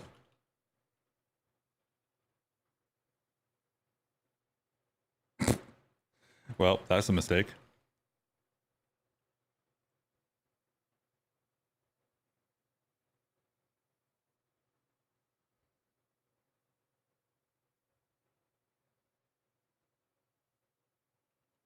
I wonder if it'll just work with zeros and ones.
So cars in Rust are single quoted, and strings are double quoted.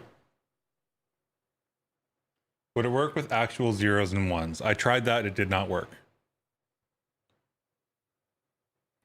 So if I comment this out,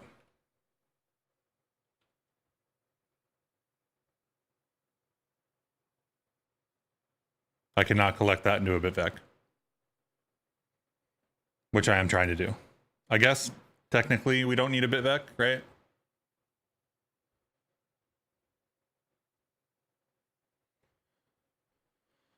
Like we can just collect this into, but then we have to do the match later, right? At some point we have to get this into a number.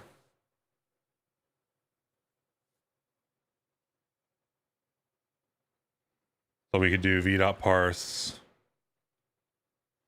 I think we're using, well, we can change the type of this later.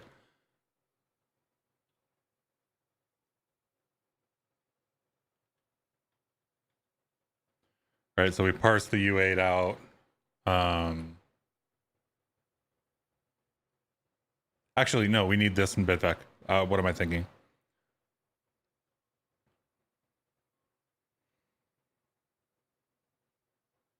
Need to learn more about map syntax and what it expects as output.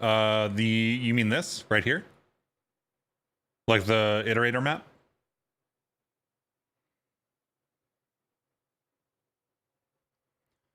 You can use any singular value as the output for map, right?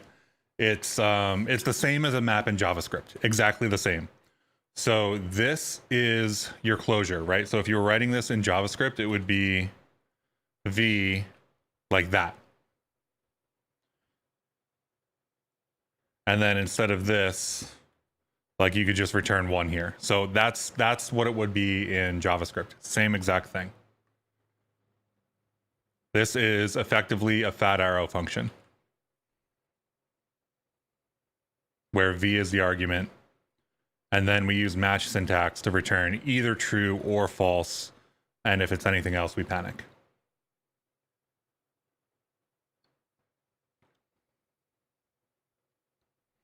Does that help? Was it something else that you were confused about?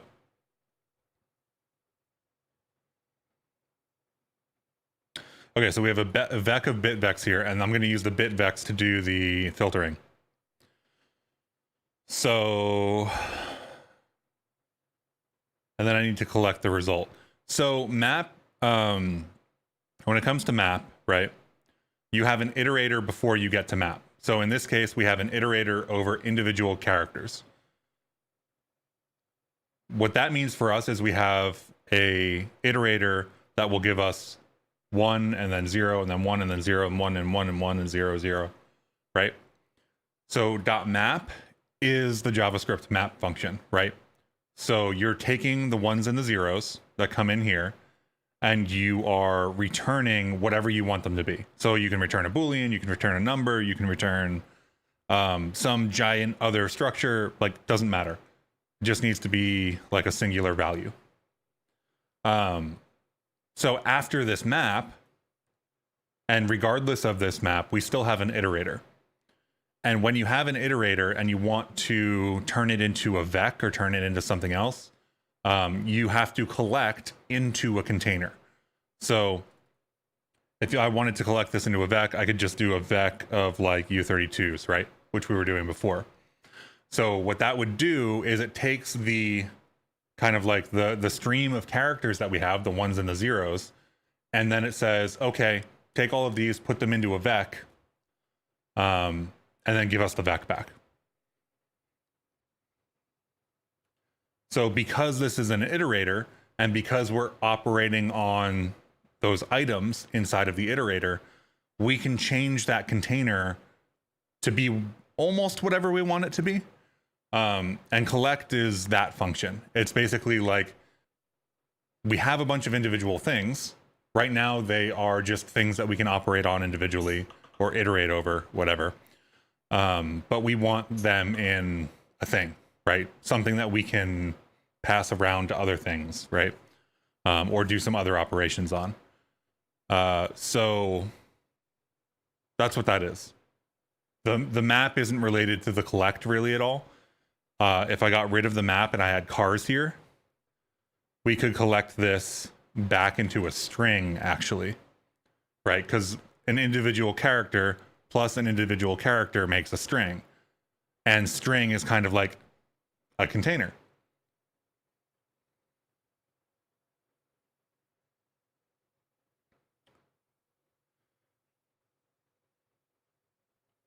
Map creates a new iterator, same as JS map.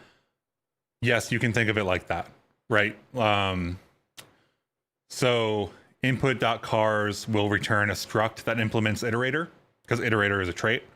And then .map will return a struct that also implements iterator. So we still have an iterator.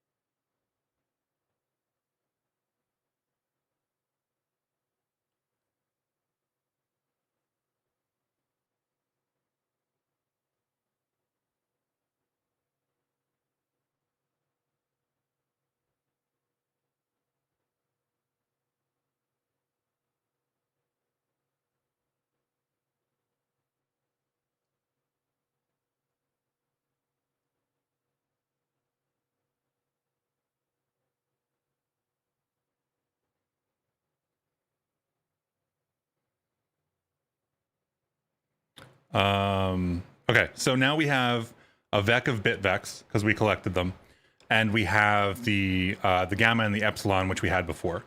So if I gamma dot, I hope I can iterate this for gamma dot iter bit in. I don't know if I can iter this. I hope I can iter this. Debug. I'm just going to debug the bit. And this is just kind of like a check to make sure that this is actually a thing we can do.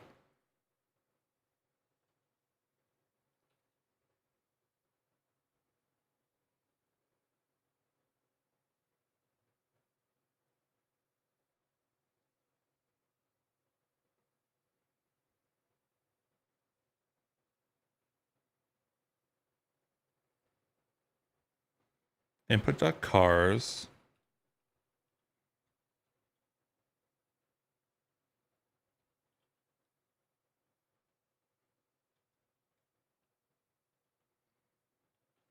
What's going on there?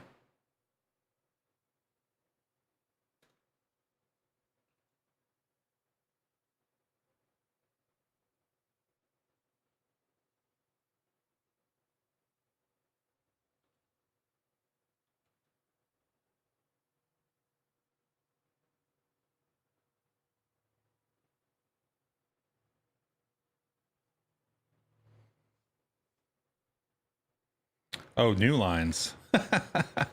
Why do we have a new line there? I didn't realize cars would give us new lines. That feels weird, right? Input.lines. Map on the row. Input.car. Oh, input.cars. No, that's not what I want. I want row.cars. Okay, there we go. We're good now. That's what happens when you're half paying attention typing. So we've got a bunch of bit vecs. Where else am I debugging? Do I need to debug gamma epsilon?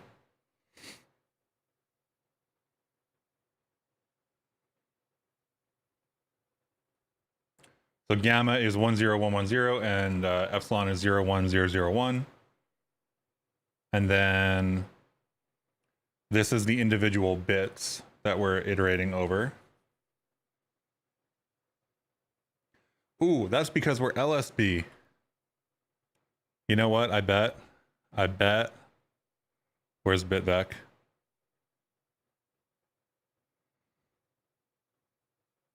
I'm not going to change the ordering right now, but I bet you if we MSB'd this, bitvec new, bitvec MSB0, I believe, is the way that I would do that.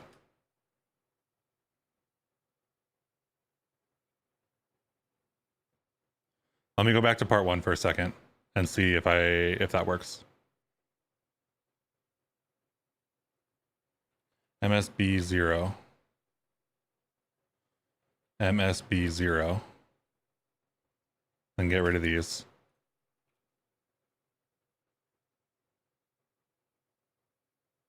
Zero passed, one failed. What's an MSB? Most significant bit. So you can see that when we're logging these bitvecs out, the order in memory that they're stored in is least significant bit. MSB is most significant bit. So you can see that we reverse here, and reverse is reversing that order, like the interpretation order, basically. But the way that we are working with these bits, we are using most significant bit order. So the big number is on the left, is the way that I would phrase that.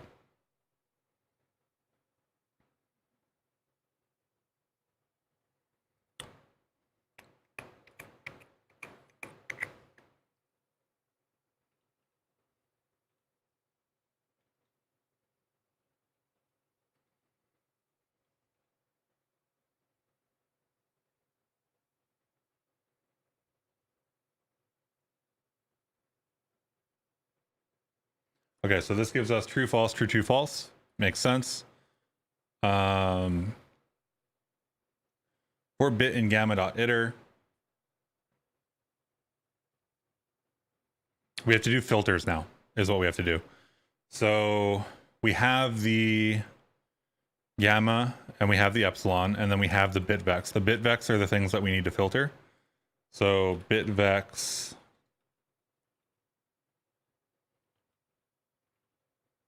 dot filter. We could do this in a loop.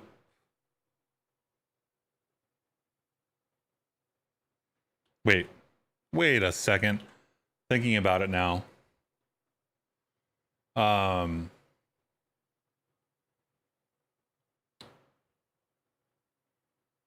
When we filter, keep only numbers selected by the bit criteria for the type of rating value. If you have only one number left, stop. This is the rating value for which you are searching. Otherwise, repeat the process considering the next bit to the right.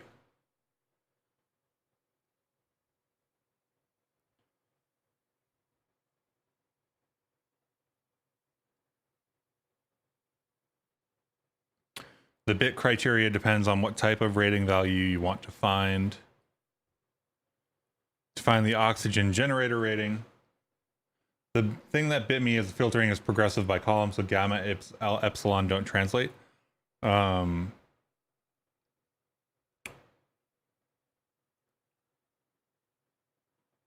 find the oxygen generator rating, determine the most common value in the current bit position and keep only the numbers with that bit in that position.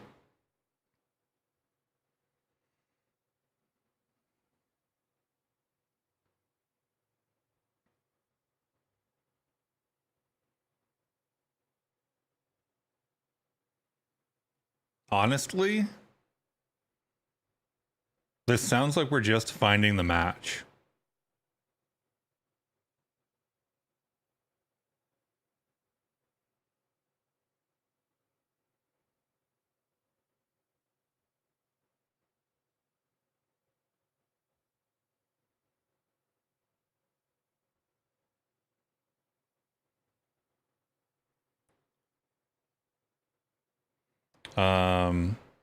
Let's see, Rust, iter, max.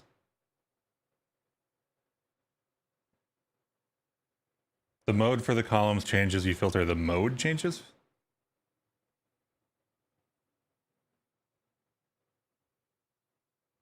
The mode doesn't change. It's always the most common, which is the gamma. Right, so the oxygen generator rating, we already have the most common for each of them, and it's the value in the gamma for that index.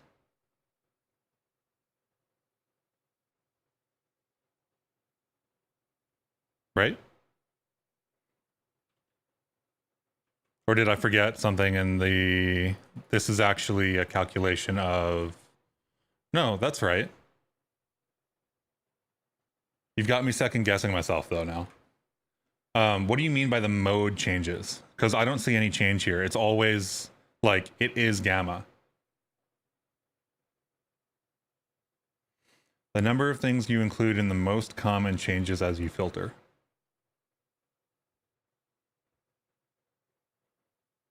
I don't think that's true.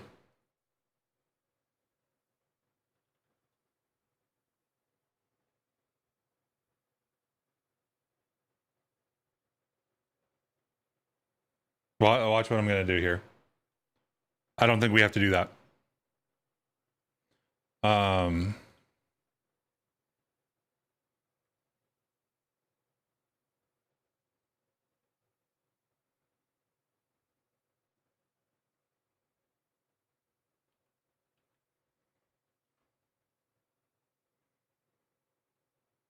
So bitvex dot max by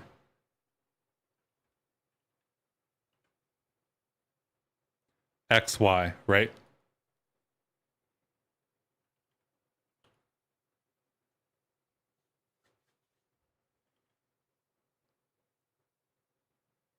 I guess this is an external comparison. So let's do this.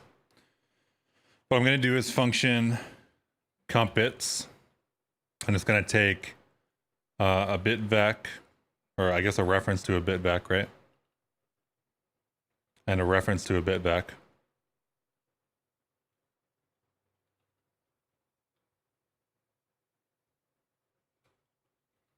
And it's going to return us a, who the fuck knows, an U32?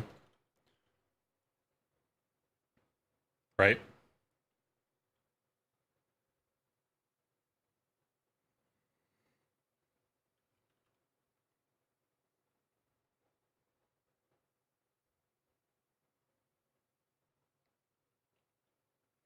I think we have zip here.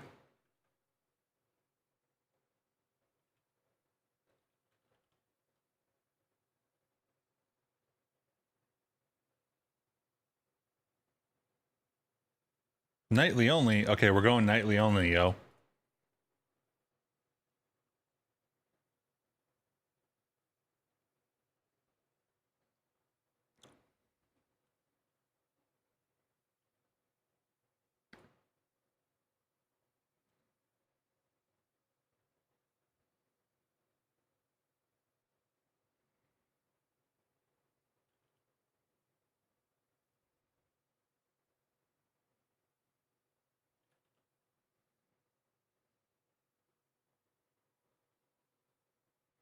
I'm going to name this gamma just to make it clear, right? So this is comp bits.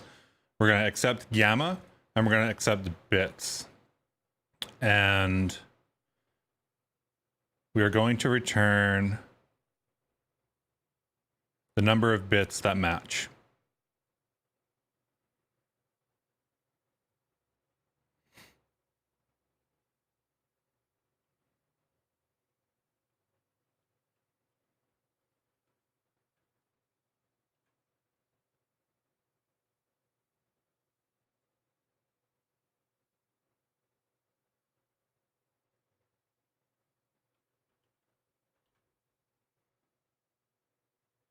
Welcome to Nightly Rust, which may or may not bite us. We'll find out.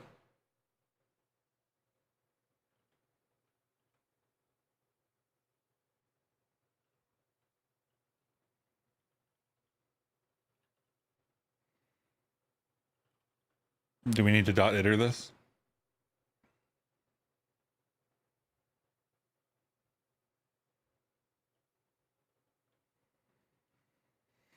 We might need to iter the inner.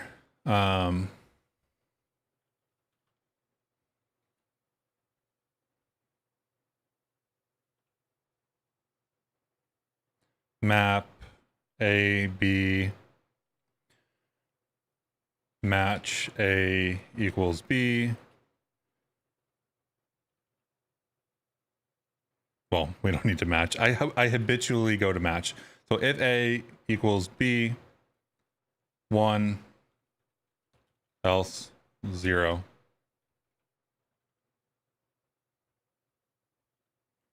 Sum.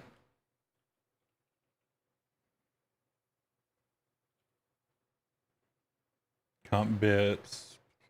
Method cannot be called on vec, bit vec, prelude, bit vec due to unsatisfied trait bounds.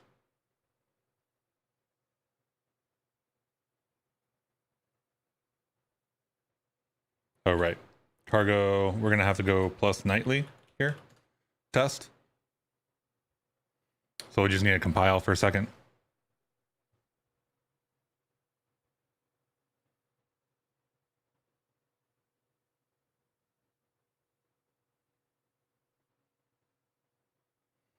And then we see what we did wrong.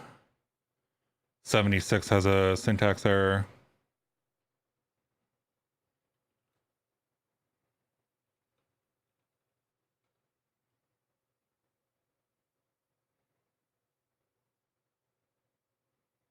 We're just going to leave that for a second. I think that still might be an issue up there. Yeah, it's still an issue up there. Doesn't matter. No method named iter for zip. Zip is already an iterator, I guess.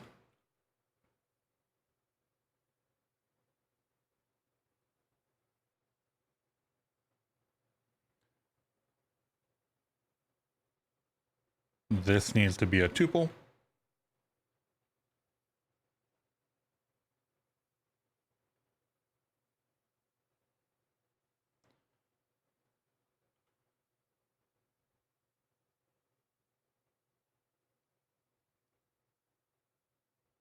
Oh, actually, this is going to be A bits.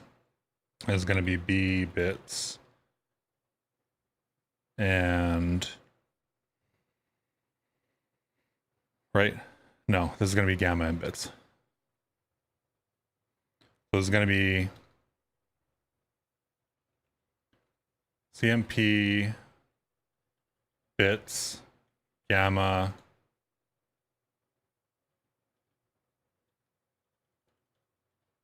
and X dot comp CMP bits Y dot Y gamma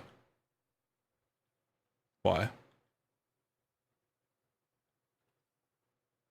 What's everyone's feeling here on folder reduce in JavaScript? I think I'm using it as my hammer where everything is a nail. It is a hammer. It's a very flexible hammer. I think if you can use a more specific function, that's better. But I don't have a problem with reduce in general.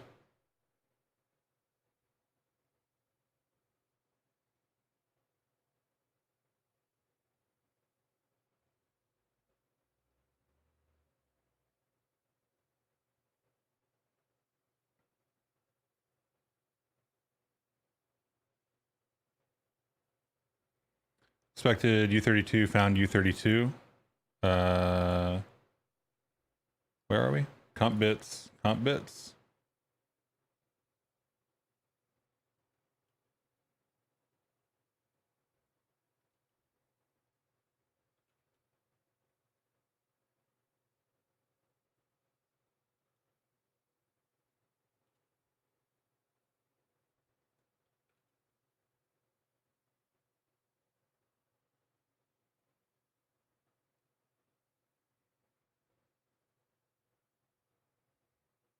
Oh, you know what the problem is?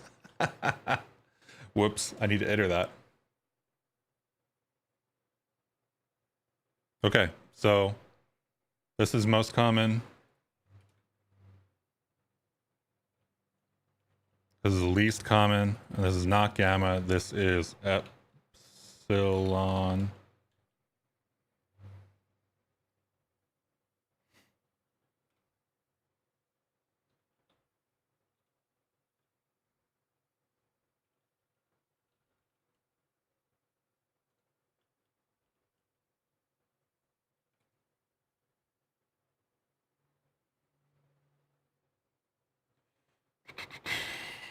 Match. Most common, least common.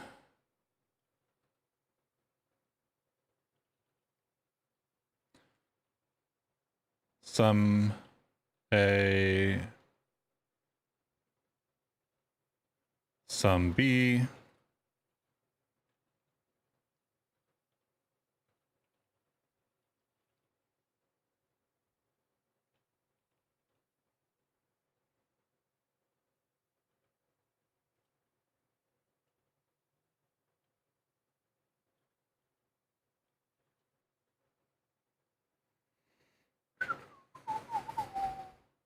Expected struct local bits, found struct, bitvec order MSB0.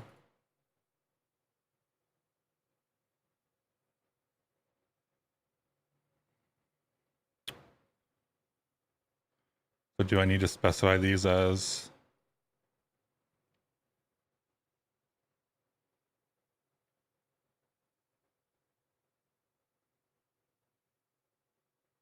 What is local bits?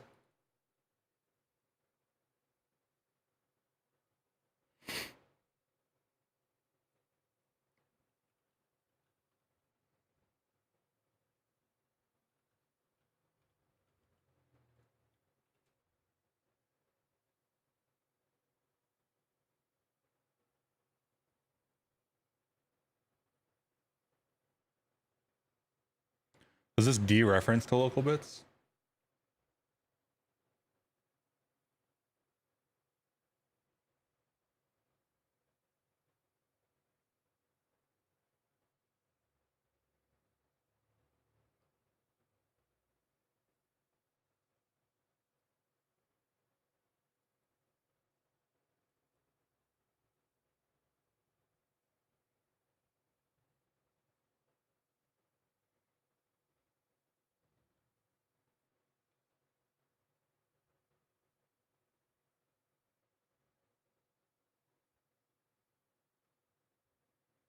think these are two referenced, basically.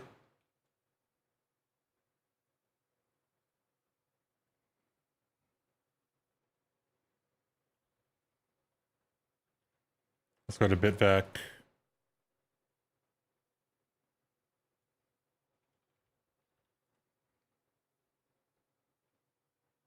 Local bits not being in bitvec is concerning.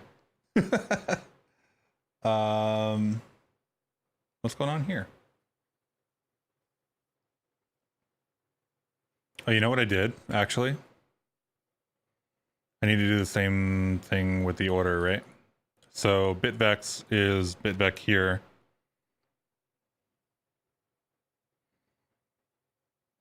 But it needs to be bitvec MSB 0 if we're going to compare it to the other one, I think.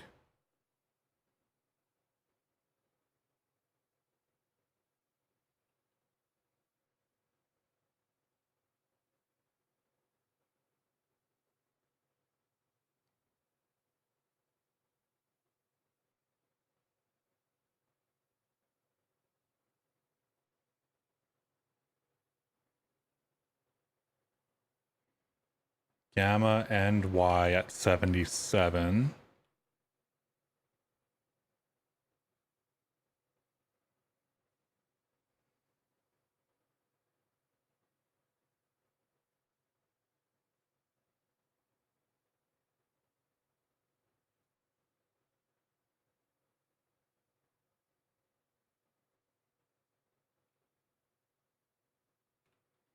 Get rid of that.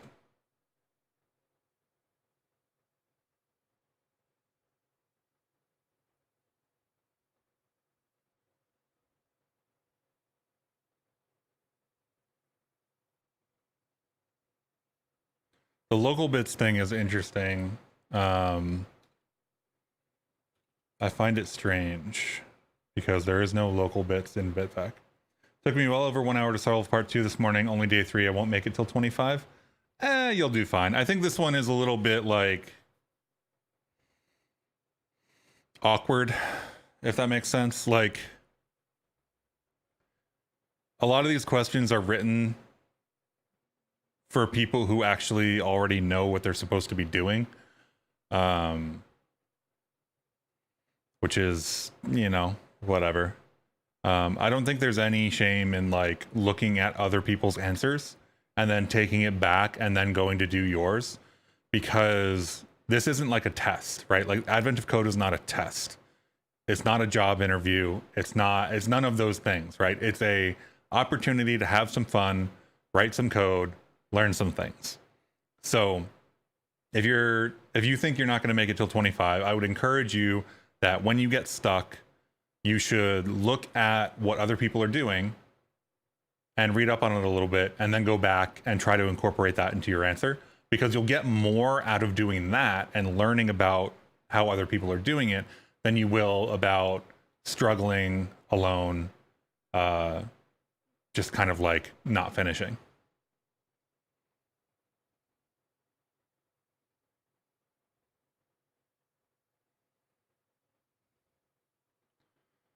Okay, what did I do here? Let's do this. Let's do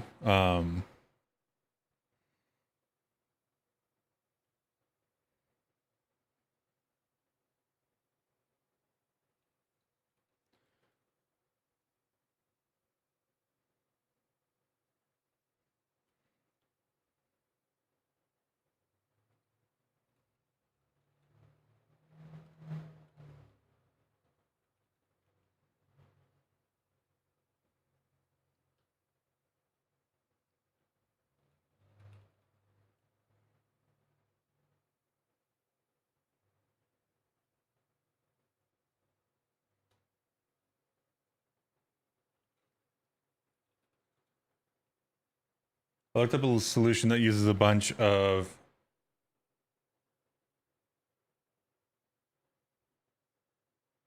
types and references. If you send me that answer, Nikki, I will look into it, and I can talk about it in the Advent of Code channel later. I probably won't do it on stream because the stream is getting a little bit long, but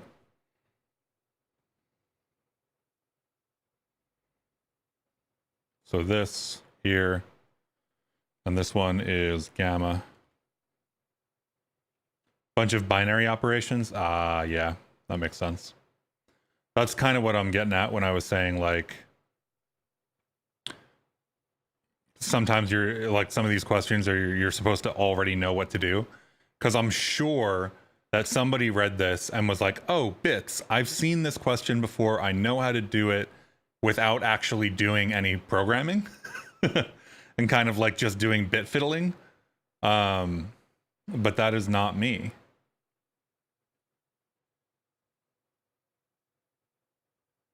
Okay, let enum comp bits gamma x.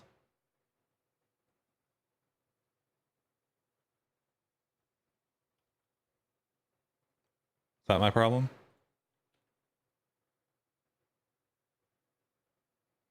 No. Let's get rid of all these references and stuff and see what we get.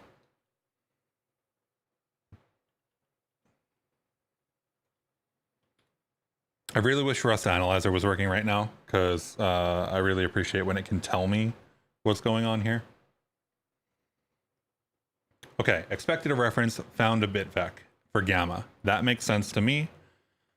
It does have to be a reference in all cases.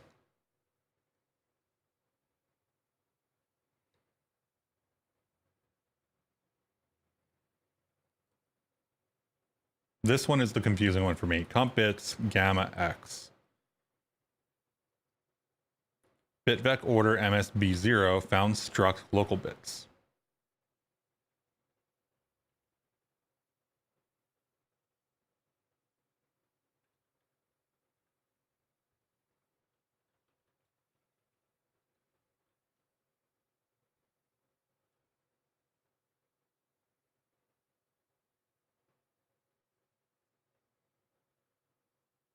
Did I accidentally... Oops. Okay, so local bits, first of all, I'm going to zoom this out a little bit. This is bitvec 0.18.4, and local bits doesn't exist in 0.22. So what did I do? 22.3.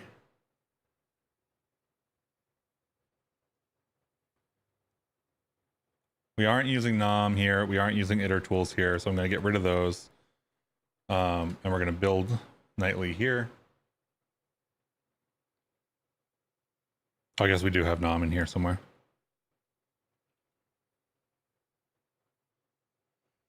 You don't have to do any bit fiddling on this one. You can just see 0, 1 as any two different symbols. True, but there are ways when they talk about bits in Advent of Code, there are ways to fit it into bit fiddling in a way where if you know what things like left shift, right shift, and stuff like that do, and you know what effects they have on the bits themselves, you can use those instead of doing, like, treating them as two different symbols. So you're kind of like embedding the symbol into the representation of how bits exist on your computer.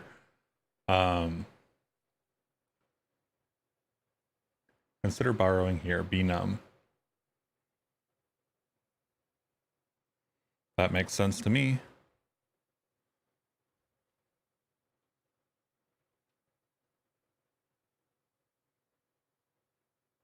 Okay, so we're down to one issue. Expected struct bitvec order MSB0 found struct local bits. This feels to me... So local bits existed in this crate. Local bits is LSB0 in this case.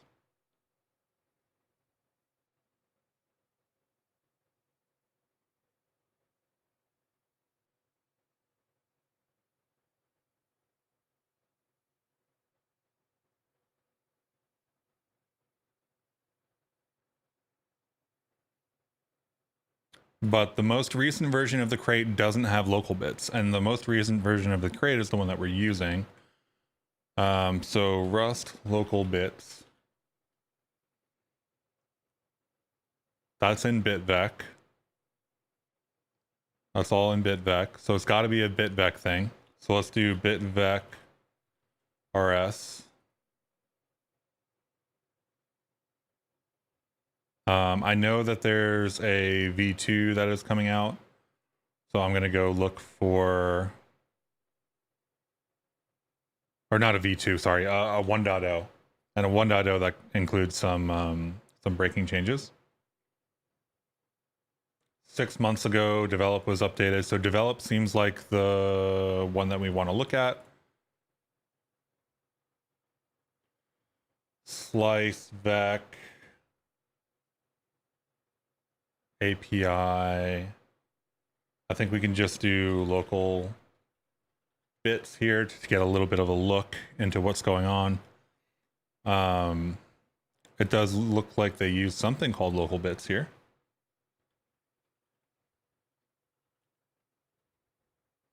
I bet you they pull in the prelude up here. Okay, so they do pull in the prelude. Local bits is a prelude thing. What if we don't?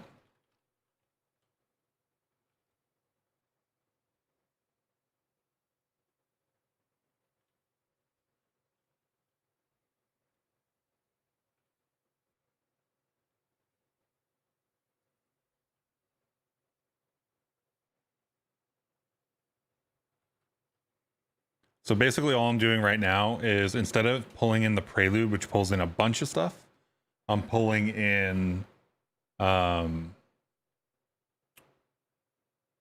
just the stuff that I think that we need.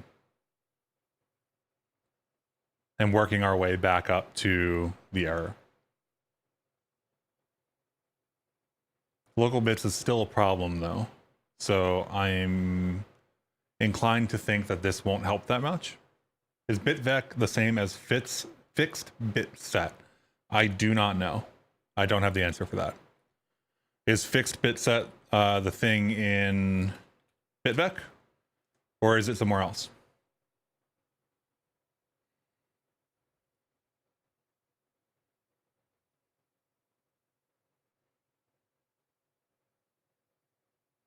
Wait, bitvec doesn't have a function called comp bits, does it?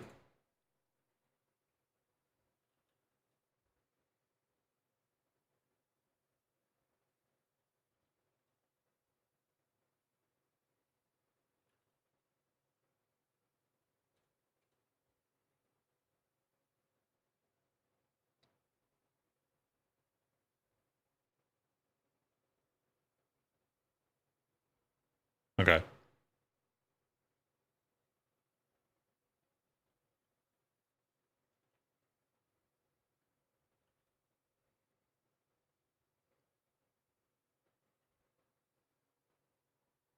It's also a crate that lets you store bits and manipulate them. I don't know what fixed bit set is. I have never used that crate before. So unfortunately, I do not have that answer. Bitvex.iter. So we're iterating over bit vectors, right? Max by xy. Comp bits. We take gamma because we want to compare against gamma. I guess this should really be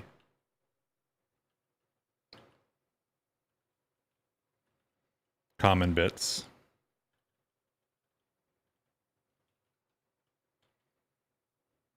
Let's make that a little bit more clear. Non-common bits. Gamma and x, gamma and y. X and y, for some reason, aren't MSB. Let's check all our bitvecs to make sure they're all constructed in the same way. MSB 0.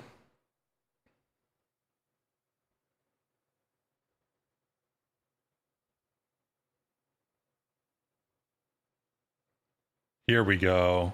That's what it was. That's why you pay attention to your errors.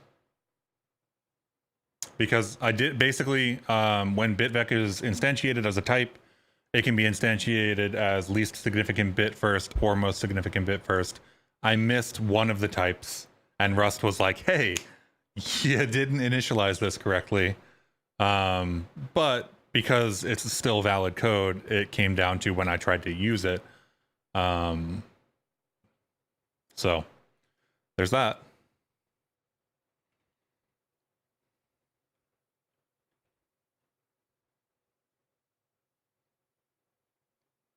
Okay. So that all works-ish.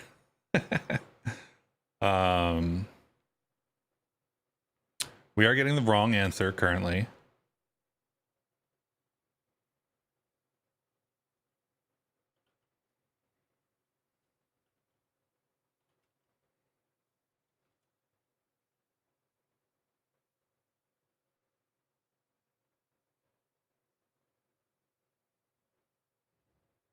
$22 and $25. Okay. Wait. $22 and $25.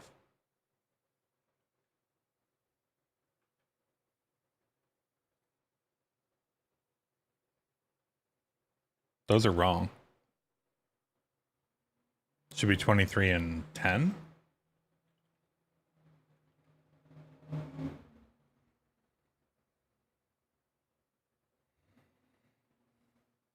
It's the filter thing. Look at the gamma from part 1 and look at the O2 bits.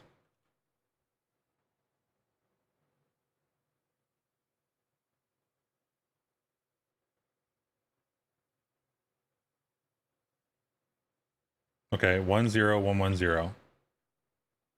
O2 bits. Start with all 12 numbers and consider only the first bit of each number.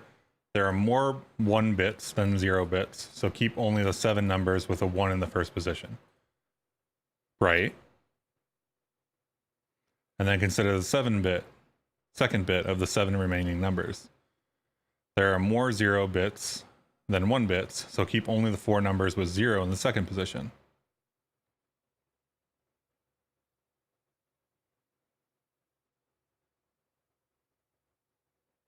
Fine. I thought we were going to be able to get around this by checking basically the highest number of matches. But I guess not.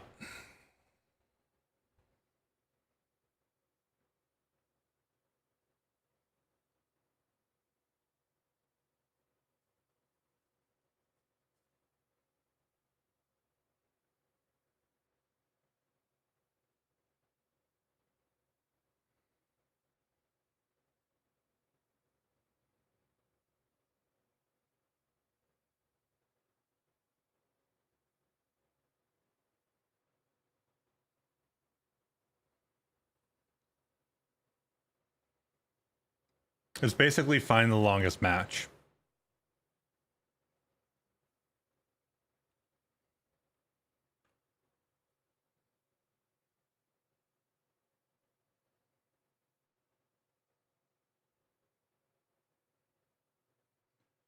The tiebreaker stuff? There shouldn't be any ties, should there?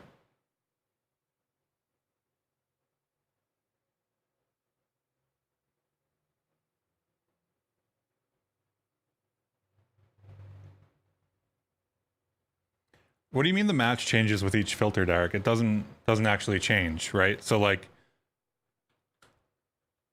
for example, if we have gamma doesn't change at all. Right? So we need to get the longest match against gamma. So gamma doesn't change. We're always comparing against gamma.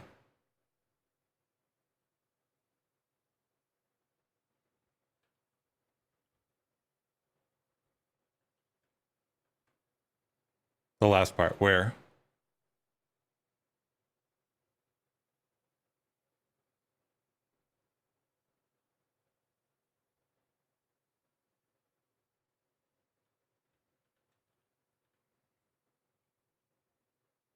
In the fifth position, there are an equal number of 0 bits and 1 bits, 1 each. So to find the oxygen generator rating, keep the number with 1 in that position.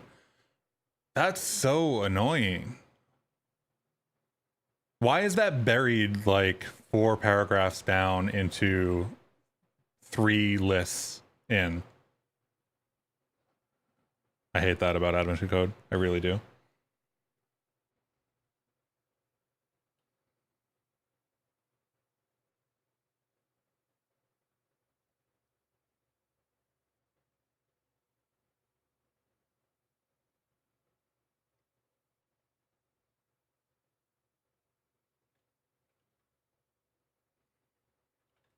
It's still longest match, right?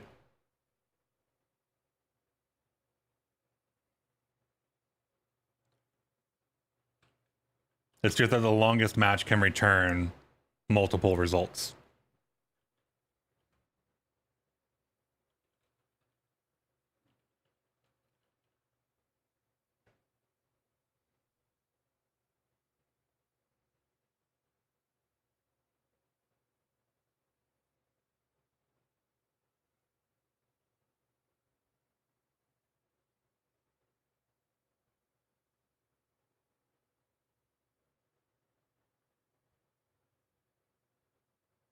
I mean, gamma is in your set of matches, so that's not right either.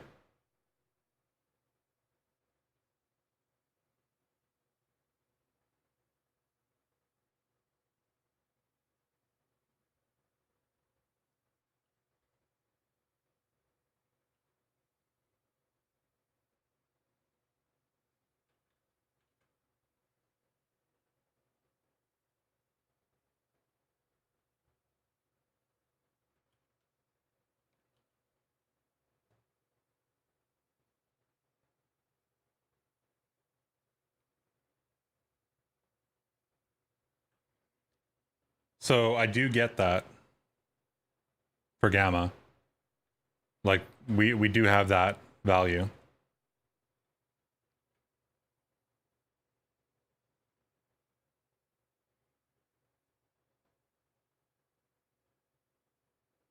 Like Derek, I get that it's the most common digit in each remaining piece. It's not the most.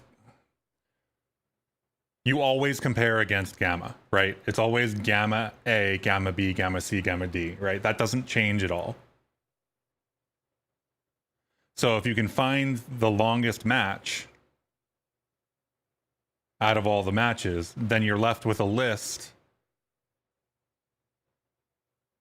of the numbers that you need to choose between, right? So for the gamma, you would match everything, right? So that's why the thing works right now. If that's gamma.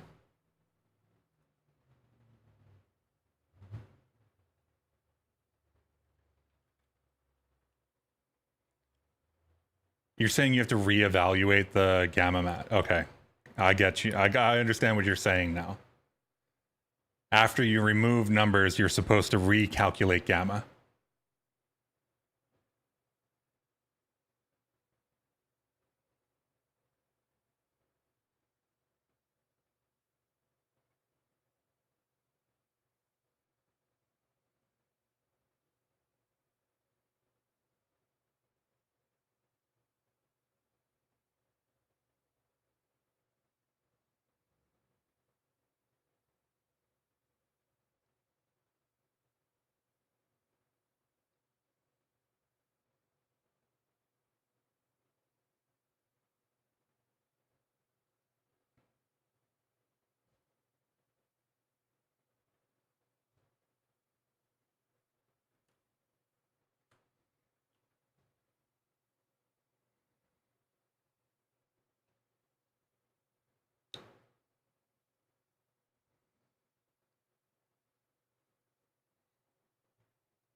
I don't think you ever said that you have to recalculate gamma in chat.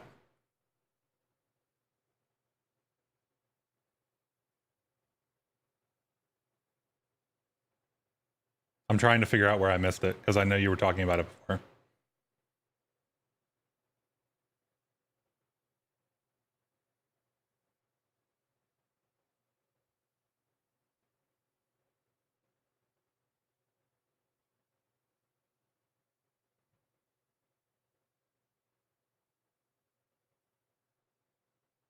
I know you were trying.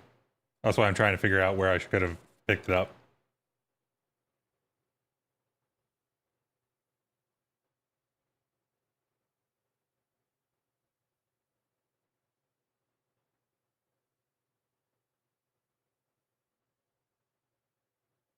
You said the mode changes.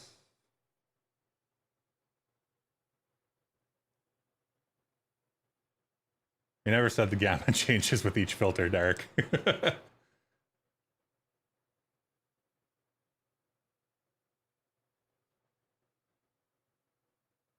Yeah, I really don't like instructions like this for the same reason. Okay, so let's throw this out because that's not what we have to do, actually.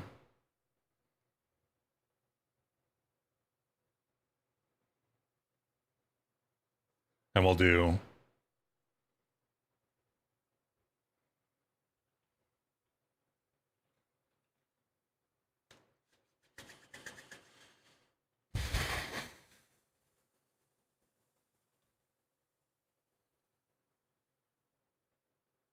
it's kind of a spoiler, but one of those annoying detail ones, so I hope it's fine.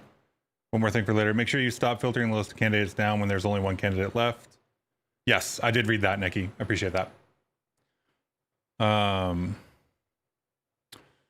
What are we going to do here? We have gamma and epsilon for the current, but we have to break this out now into a totally different function.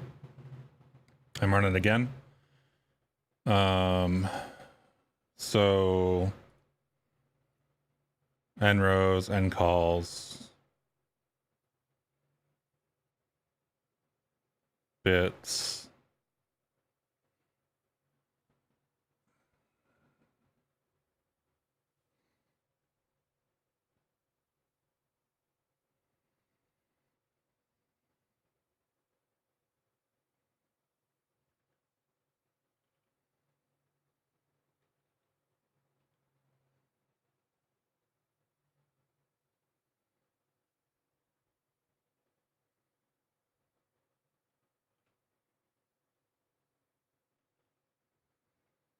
So we'll do this. We'll do fn calc gamma epsilon. We'll take this. These will now be a problem, which is fine. Stuff is a vec of I32s.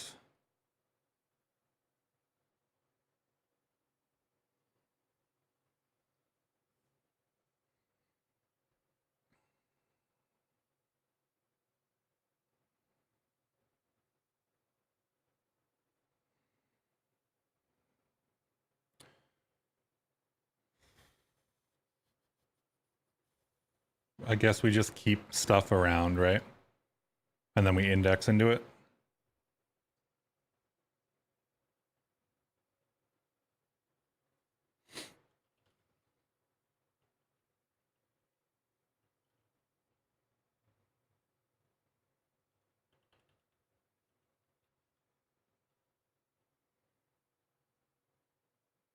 Inserts TikTok sound about identifying as a problem, just pointing it at advent of code. Oh god, that was frustrating. That's gonna be annoying. Nrows, stuff.length, ncalls, stuff.length. These are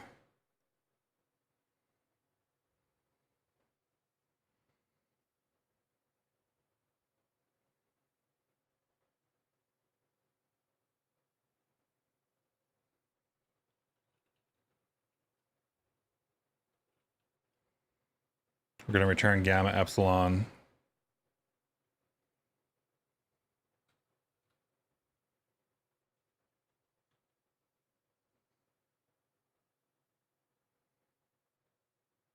The worst part about that is it's not even like it doesn't even relate to Rust or the language that I'm writing, or like if I was learning a new language, it wouldn't even matter.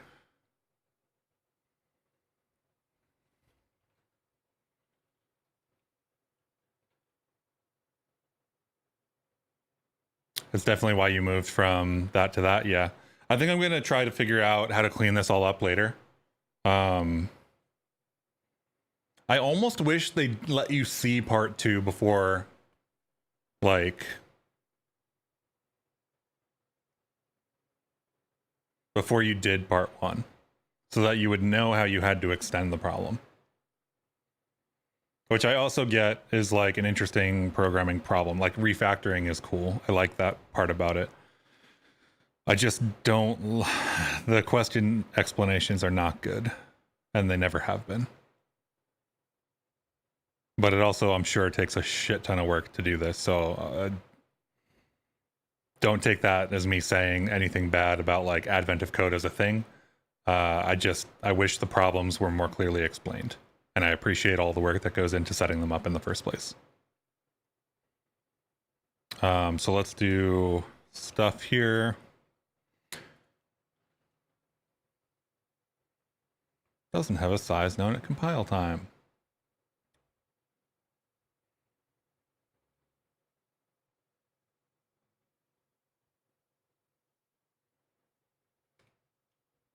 Let's get rid of that. This is... Oh, not having Rustanalyzer working is a big problem for me. I use that heavily. Very, very heavily.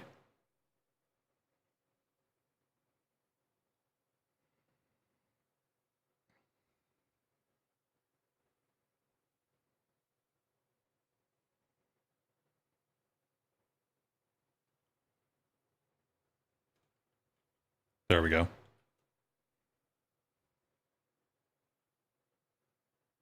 It reminds me of having to dig through JavaScript for a syntax error when Rustanalyzer isn't working.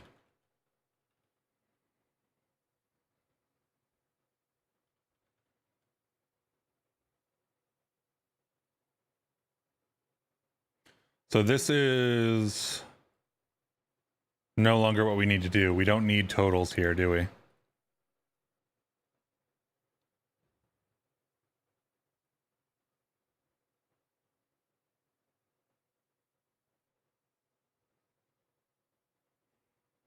Actually,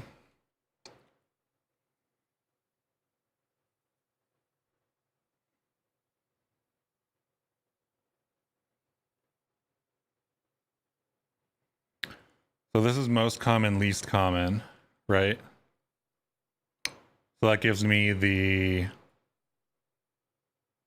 I guess I already have the gamma and the epsilon.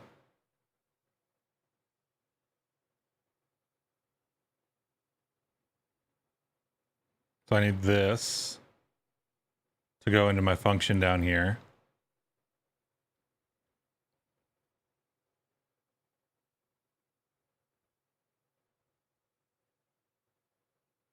That's the wrong place to put that, isn't it? Wait, no, it isn't. That's right.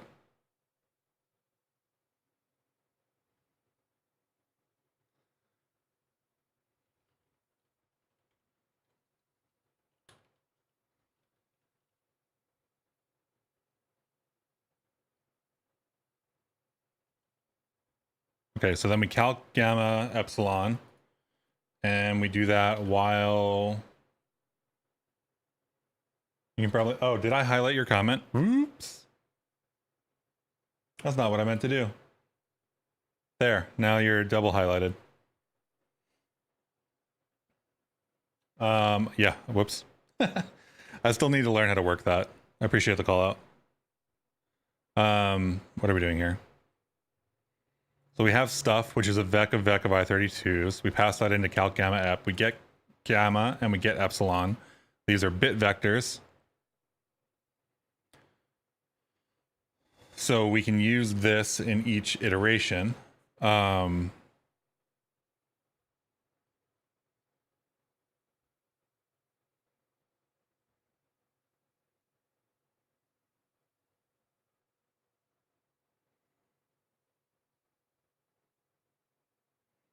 I don't know that we need to do this anymore because we're comparing individual values. So we have stuff and we have the I32s. So if we...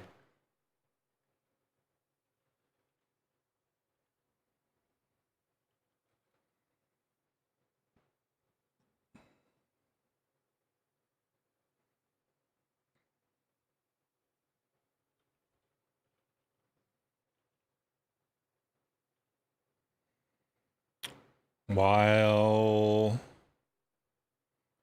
what? while bitvex dot length. That's not going to work though. What's our condition here?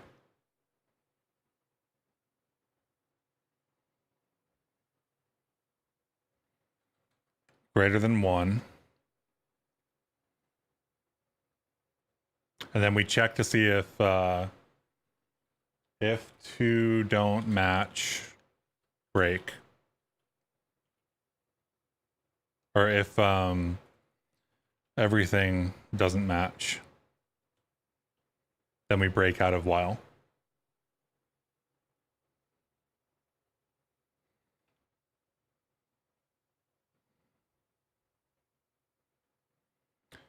We do the gamma epsilon. In this case, we're just going to do gamma for the moment. So I'm just going to get rid of epsilon.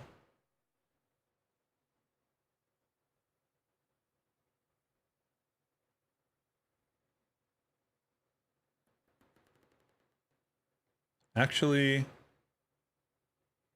I'm going to do a for loop. For custom emoji support, they do have custom emoji support. You do have to be a partner to apply for the custom emojis, though. So, need a bunch of watch hours. For 0 dot dot stuff 0 dot length.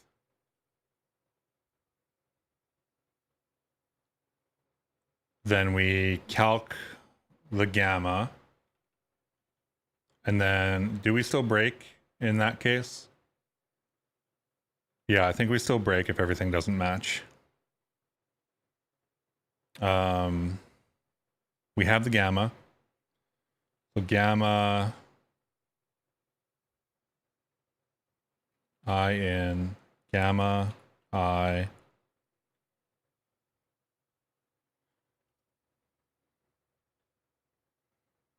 so bitvex dot filter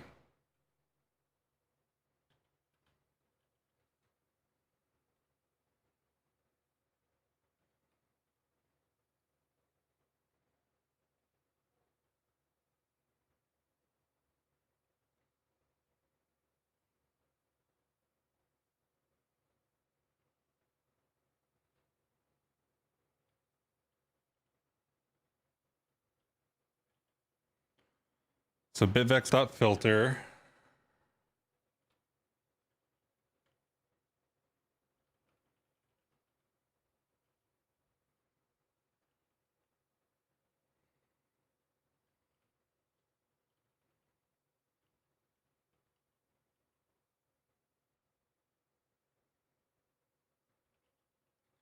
if bitvex dot length or vex dot length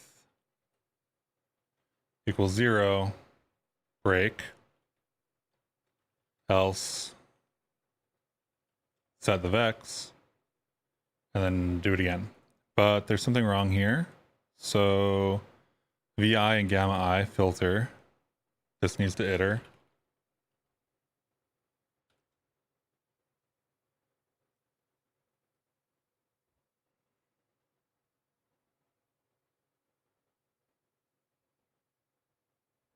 Mismatch return types, unused zip because we're not using zip anymore. Not found in this scope. Not found in this scope, that's not good.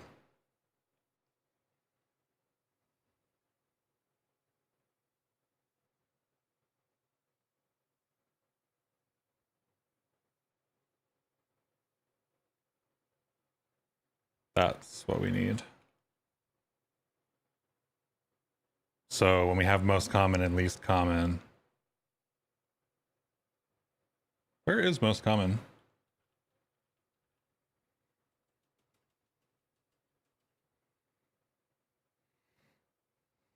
What did I do? Most common. I named it something and I deleted it? That's not good.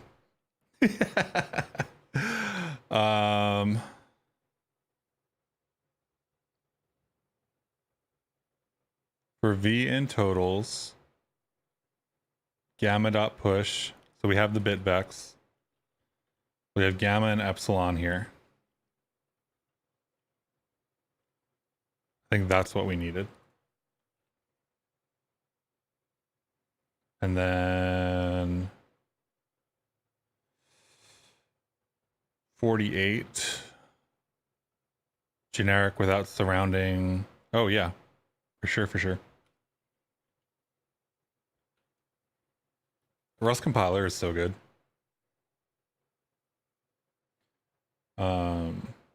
Expected I32 found bool.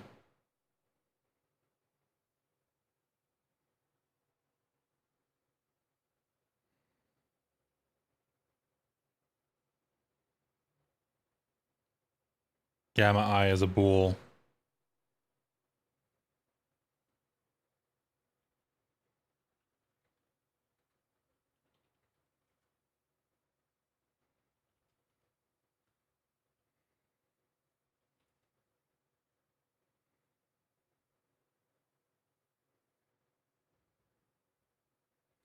Vec of I32s cannot be built from an iterator of references to a Vec of I32s.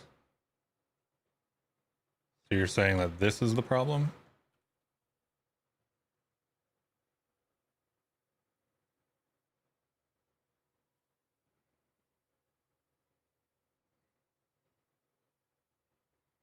We're gonna clone this, and that problem will go away. Okay, process on 22 needs to return a U32. These are gonna go away. We're gonna go 0 here. The test fails, but the code runs. And let's debug bitvex.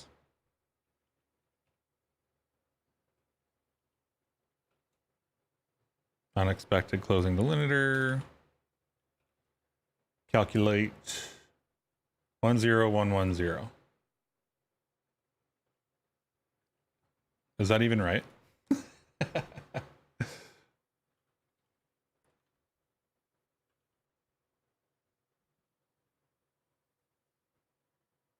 What is the 10110? So it's good for gamma. We're gonna have to do the tiebreaker for epsilon.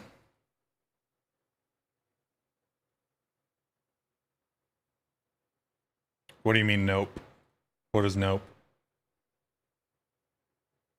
Nope without context is not something I can use.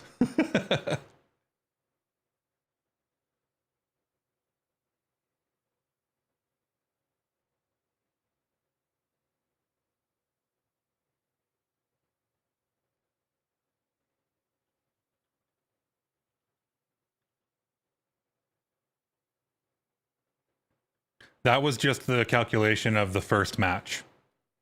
So that should have equaled gamma.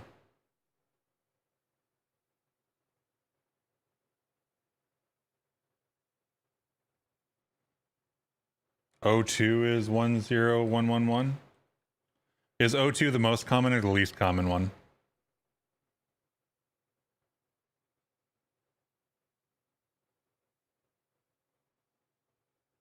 Also, is oxygen O2? I guess it is, right? No, that's carbon dioxide. You mean CO2, yeah. Okay. So we're going to start with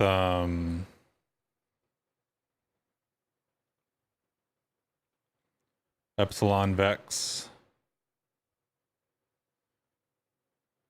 And we're going to do the same thing. And I'm just going to copy paste because, well, that's not going to work actually. I have to do the whole thing. Oh well, that's fine. And then this is just going to be epsilon.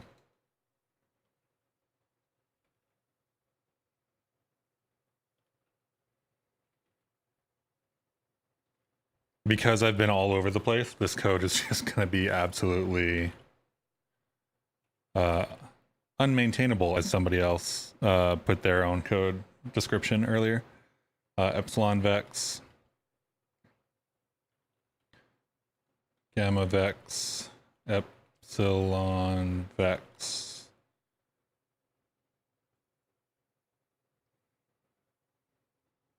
And this is going to be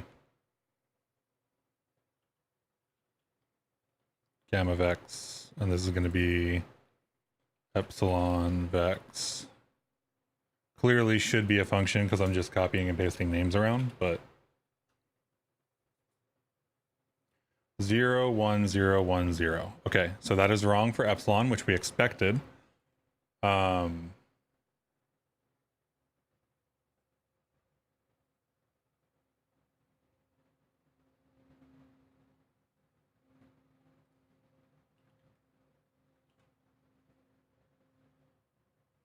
That's right. I thought we had to filter.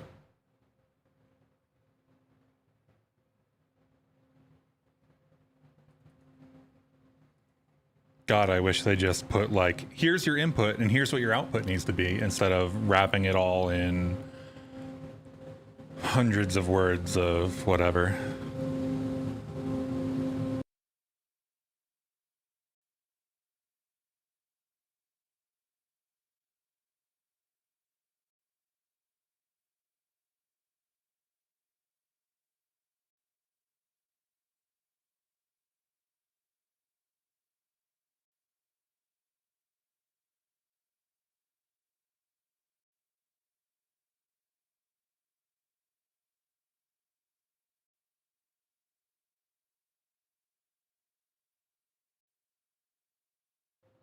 The oxygen rating is wrong.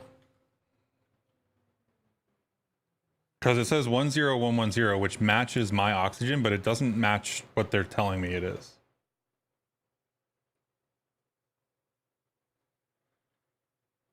You need to reevaluate after each. I am reevaluating after each step, right? 4 in, calculate. I'm calculating on stuff.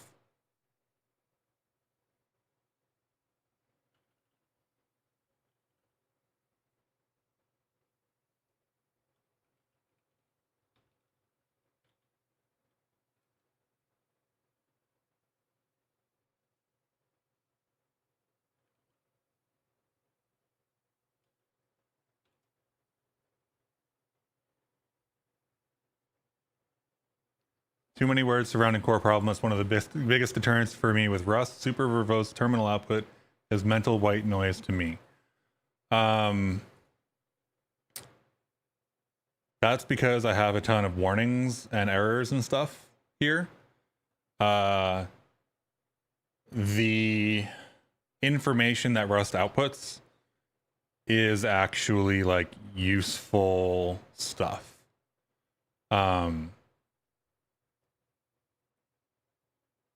Typically what I would do is fix, hey, that looks right. It failed though, right? Oh, right, because I'm not I'm not multiplying. 10110 and 01111. That's not right though. 10111. Yeah, that's not right. And 0111.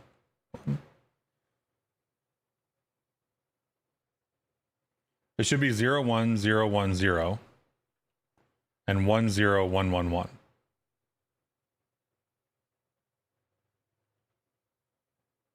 Both of them are wrong though, right?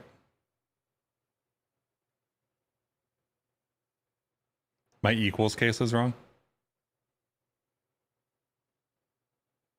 You think I need to flip that?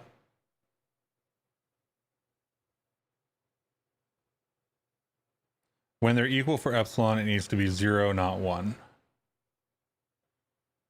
Why? Is that in the description?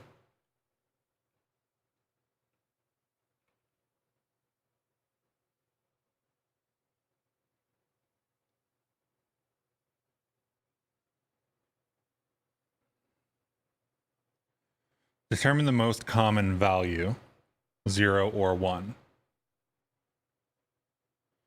And keep only the numbers with that bit in that position. So we just find the most common value.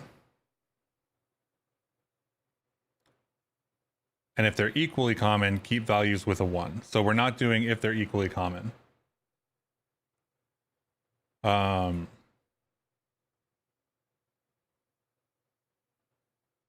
Again, start with all 12 numbers and consider only the first bit of each number. There are fewer 0 bits than 1 bits, so keep the 5 numbers with a 0 in the first position.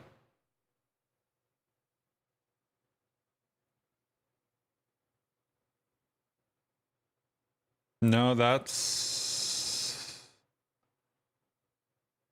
You keep the most common here and the least common here. You don't keep 1s and 0s specifically. Right? Unless I'm missing something.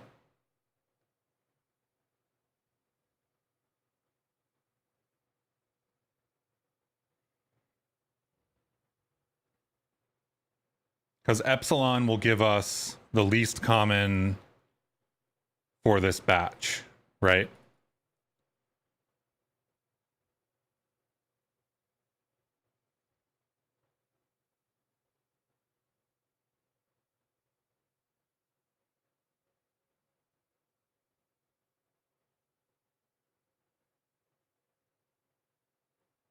If 0 and 1 are equally common, keep the 0. Yes. We aren't doing that for either of them, though. So the first thing that I need to do is figure out why we're getting 1 output.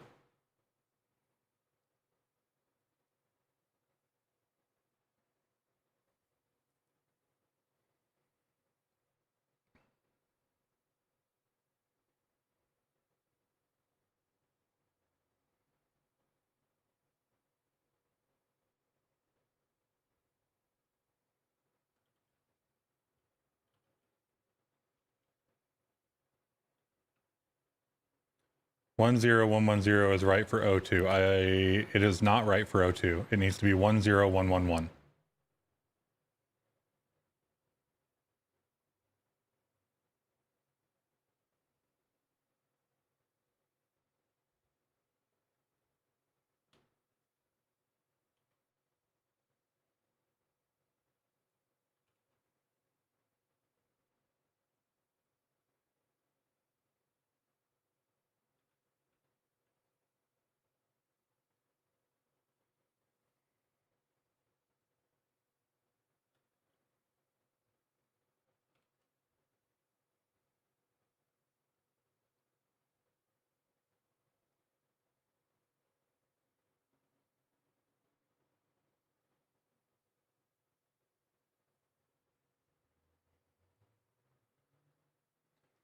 So we're down to here.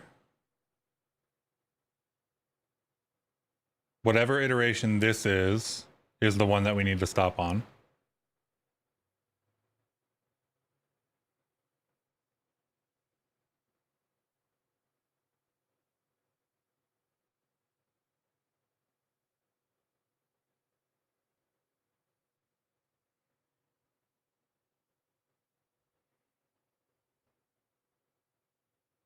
Right?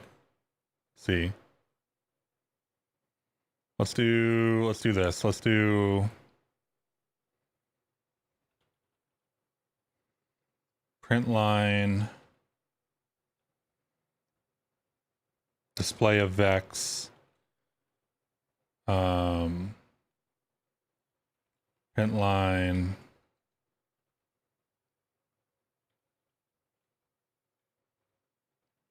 gamma.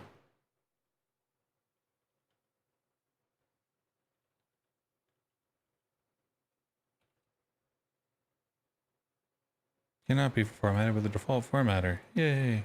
There we go. Oh, it's going to be vex, isn't it?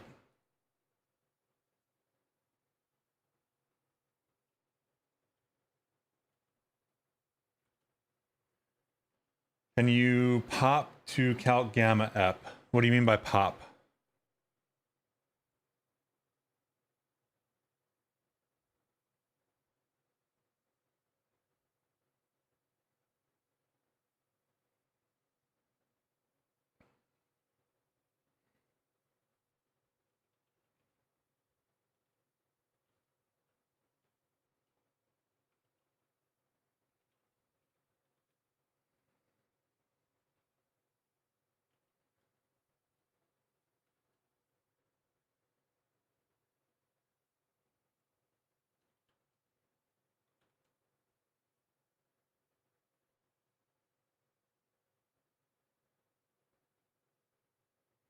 Okay, so 0 here.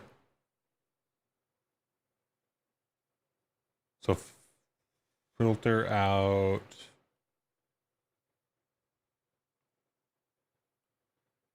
So we need to match for a 1, which is everything.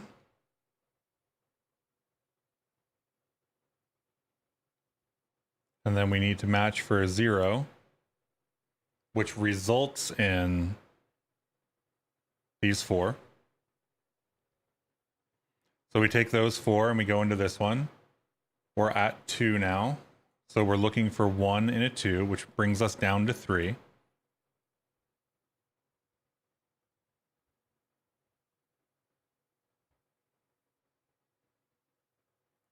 So we take the 3 into here, and we're at 3. So now we're looking for a 1 in the final position, or in the second to last position, which gives us 2. We take these 2 into the last one, which is looking for a 0.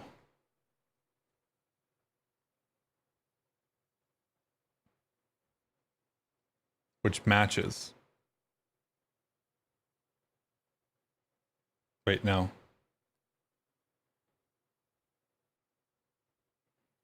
3, 0, 1, 2, 3. 0, 1, 2, 3.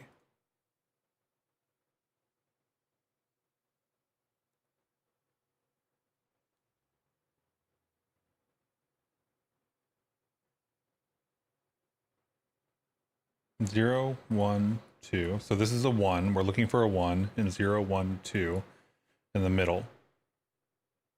1 in the middle is true for all 3 of these, which is the after, which is good.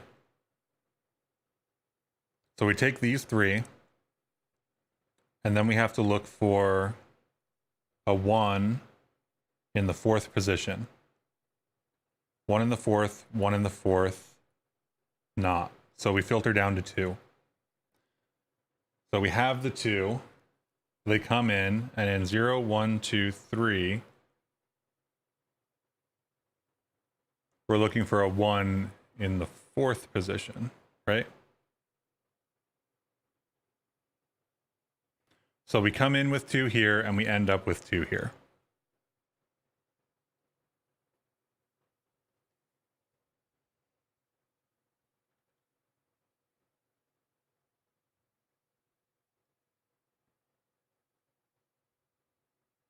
In the 4th position, 2 of the 3 numbers have a 1, so keep these 2. In the 5th position, there are an equal number of 0 bits and 1 bits.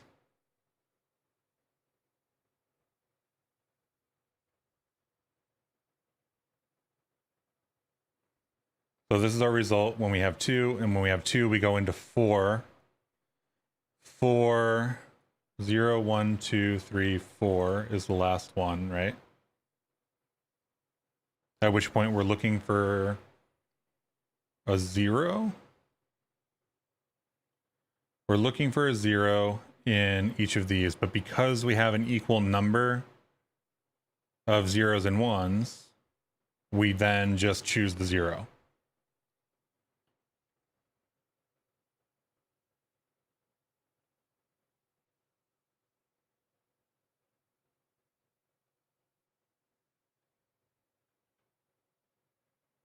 Or then we just choose the 1.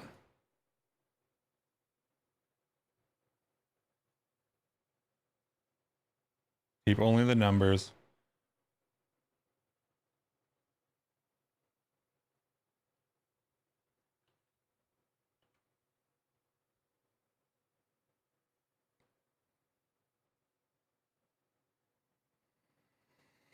So the gamma calculation is wrong.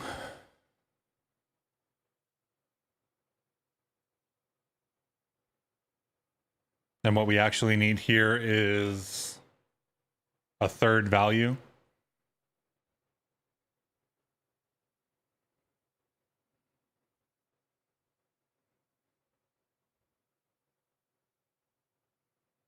Which means that we can't use the bitdex.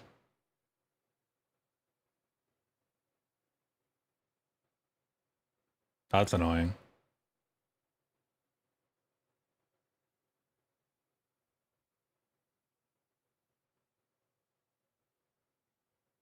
You think greater than equal?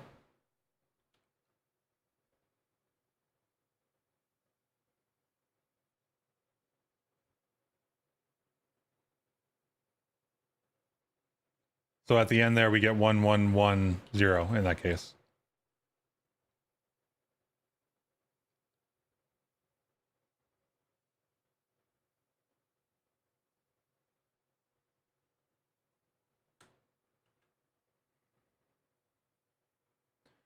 That can't be right, Derek, because we can't be splitting into just two segments. We have to split into three. We have to split into greater than, less than, and equal. I don't think if it's equal, push true.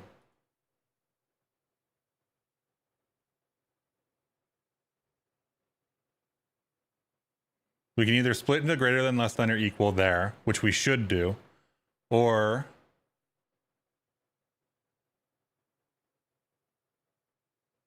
if it's equal, you look for a 1.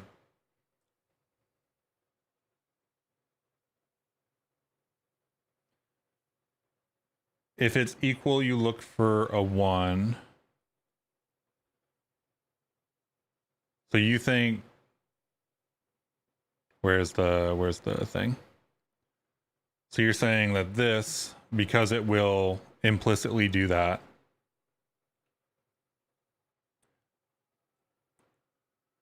So the question is, why is that wrong then?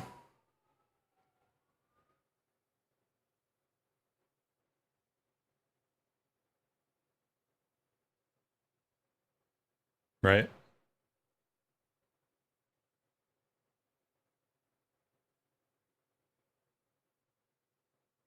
Writing a new function for the most significant bit. This is part 2, by the way. Commander.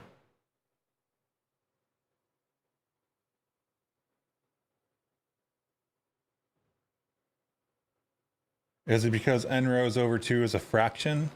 I'm not sure what path you're going down here, Dark. Like,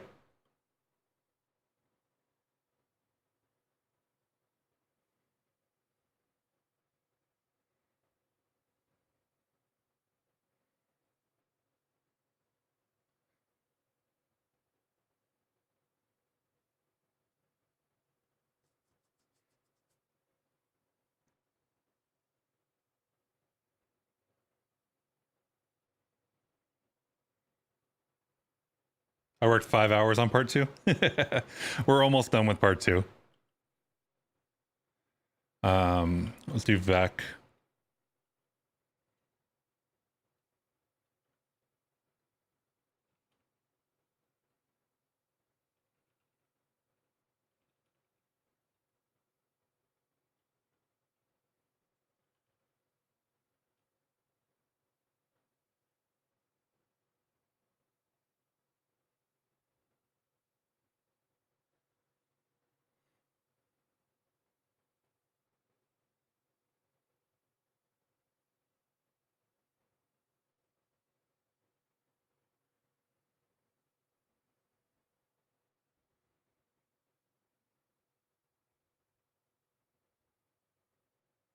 So we have the number of ones. Do this. Let num1 let fraction equals that if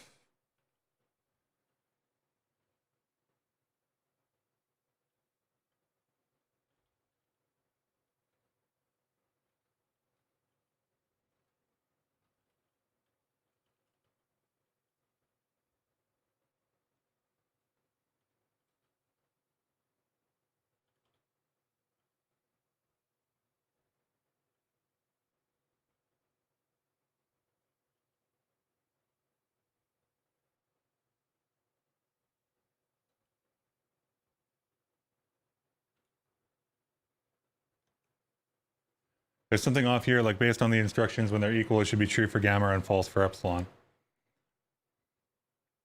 You're not, the thing that you aren't seeing is that this is a function that calculates both of them. And therefore, if it's equal, we need a third value because we need to communicate that back to the actual function so that we need to do the tiebreaker. Like we need to communicate back that we need to do the tiebreaker. So there's look for one, look for zero, or tiebreak, right? There's three operations here.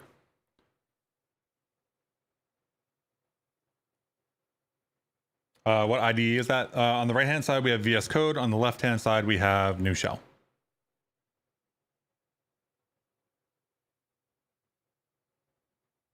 With Alacrity.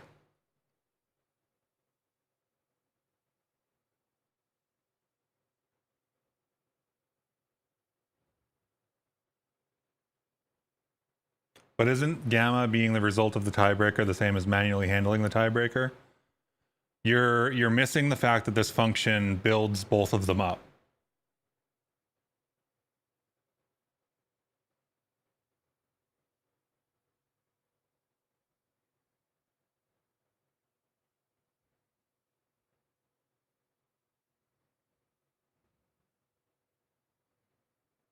Where are we? Vec of option bools.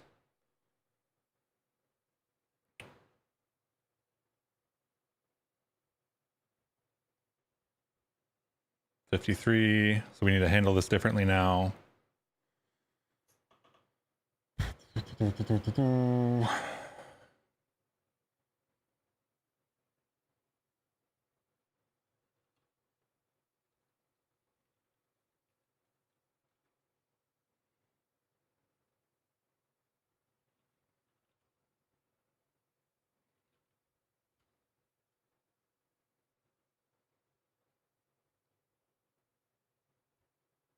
But the tiebreaker is exactly as if there's more ones for both cases.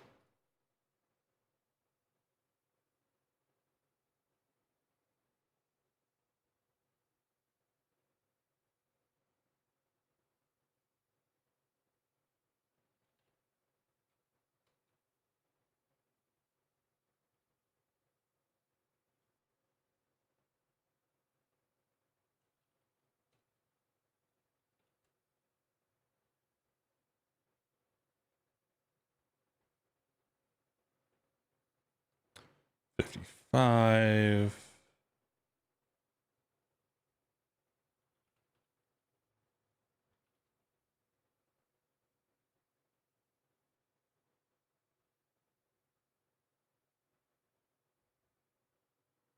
$128.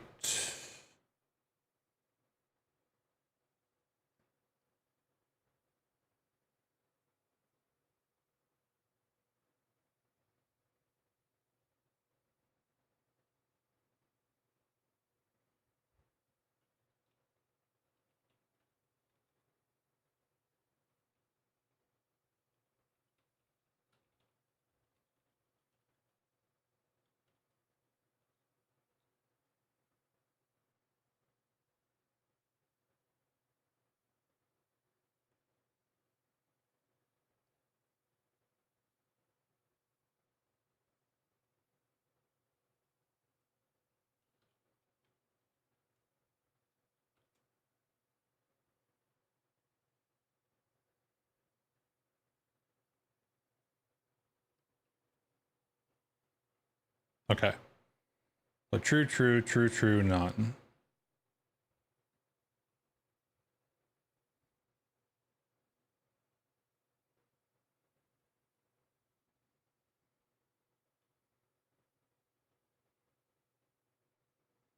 Where's our print lines?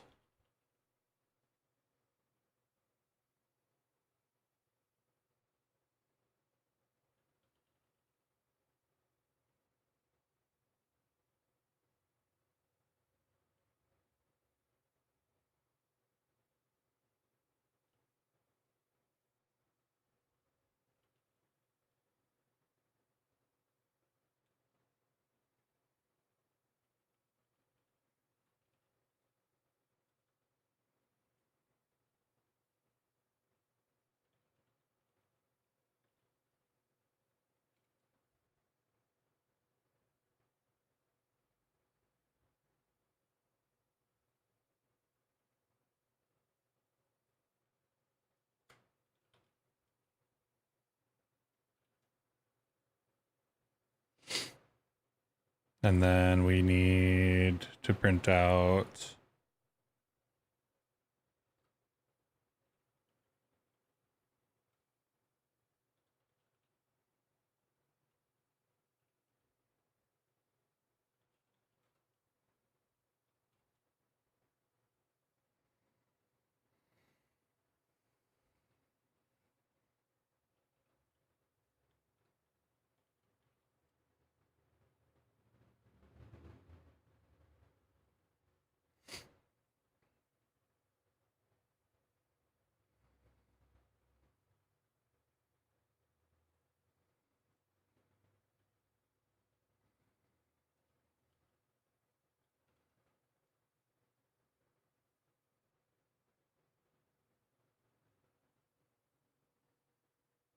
okay, filter for 1 at 0.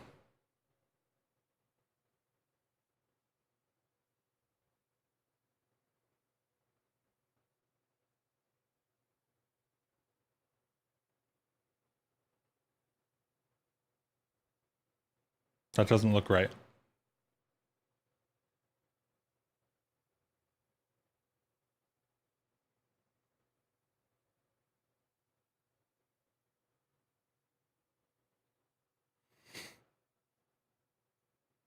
So filter,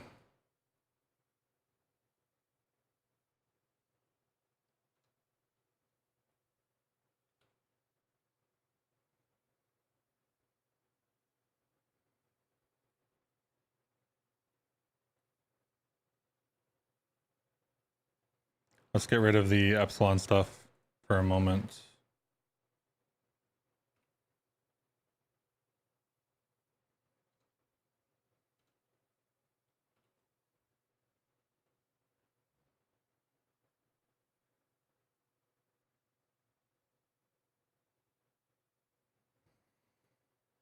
Okay, so we have this input. We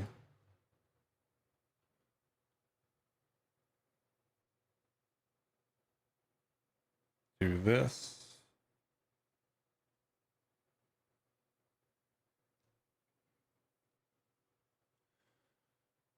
Okay, so the output for 0 is wrong for some reason.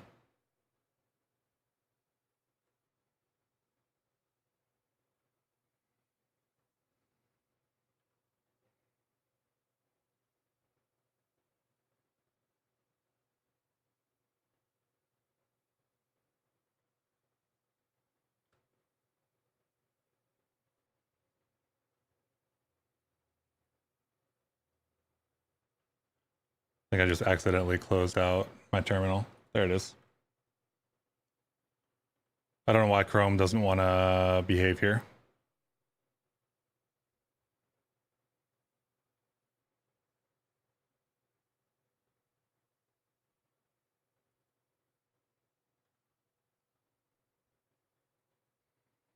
Okay, so we get the input.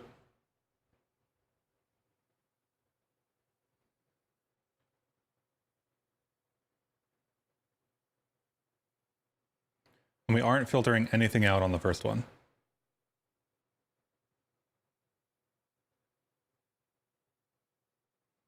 So what did I do wrong on this? There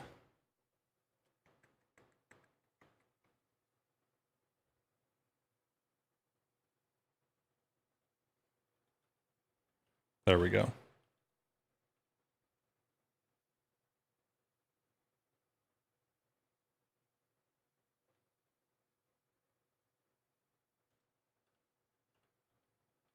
I was printing out the wrong thing for the output.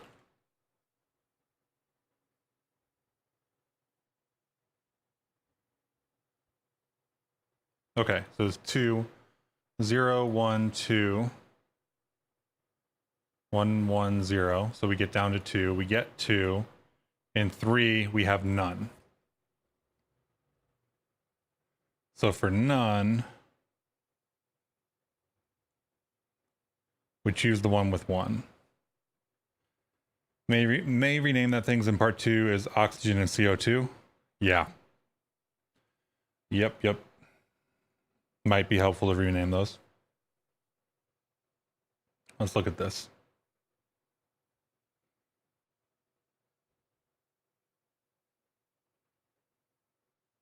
Okay, so we should have 1, 2, 3, 4, 5, 6, 7 numbers there. Good.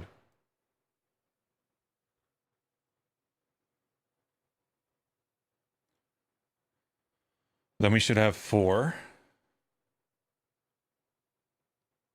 But we have 3. Why do we... Oh, no, we don't have 3. Never mind.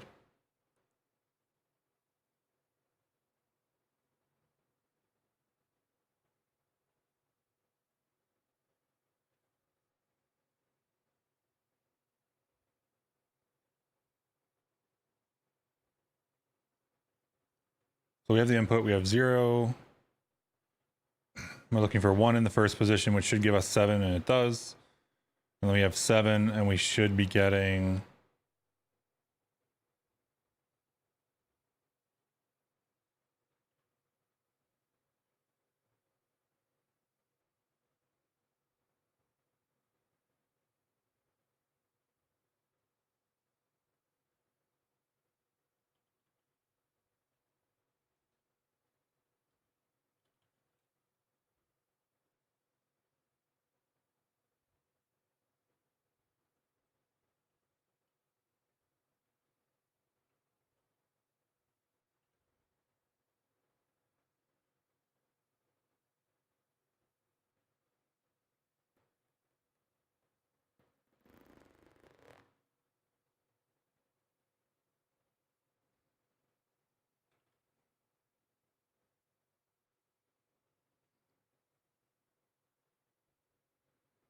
Let's do v frac. What's the max? And rows. And don't forget to stop if only 1 data is remaining. Yes.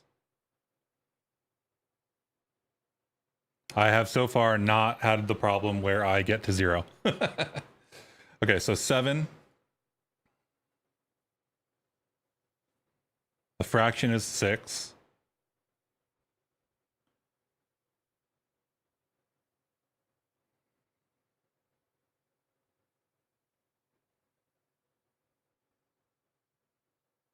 Why is the fraction 6 on 7? Oh no, the fraction is 6. Yeah. The fraction is always 6.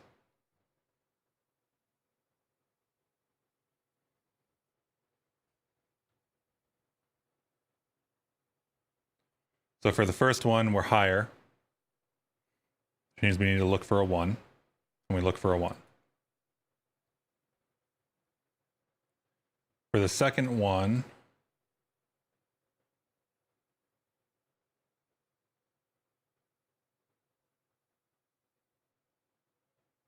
it drops us down to 3, but it's an odd number. So it can't be 3.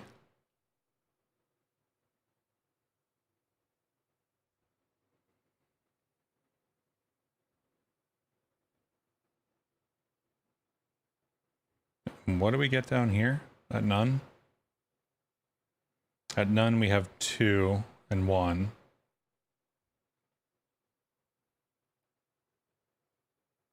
They aren't equal on the second one.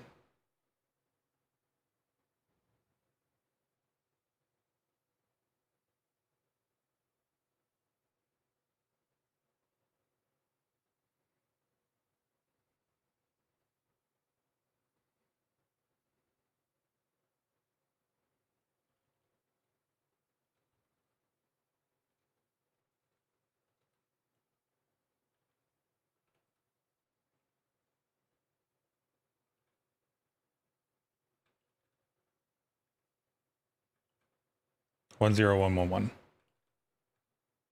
So that's the correct answer. If the MSB is found, delete all the data with not having an MSB at that position. I'm not sure what you're trying to get at, Commander.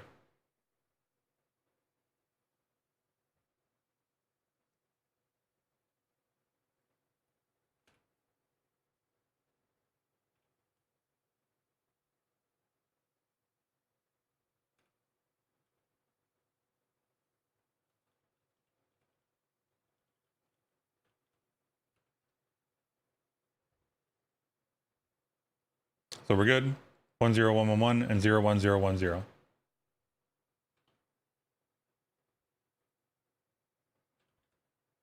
Which we now need to turn into bits or bitvex.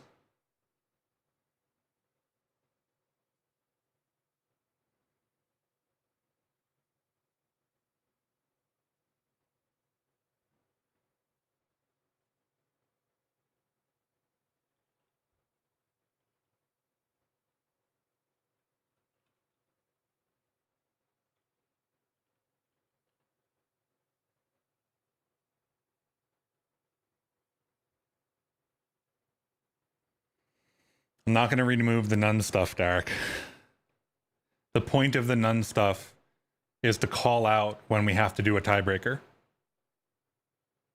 Right? It's to encode the fact that we're doing the tiebreaker into the code. Right? It's an intentional choice in API design so that we know we have 3 handlings. Right? We have 3 things we need to handle. We don't have 2. So encoding it as 0 and 1 doesn't help us, because in the code, when we have to go back to it later and debug it, we are hiding the fact that we have a 3rd handling, right? We're hiding the fact that there is a tiebreaker.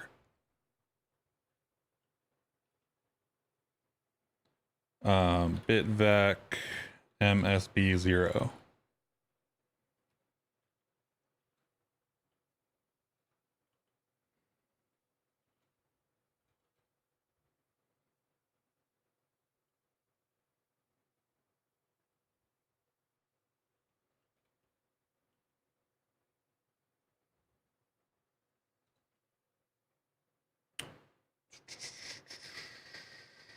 Where's the load stuff?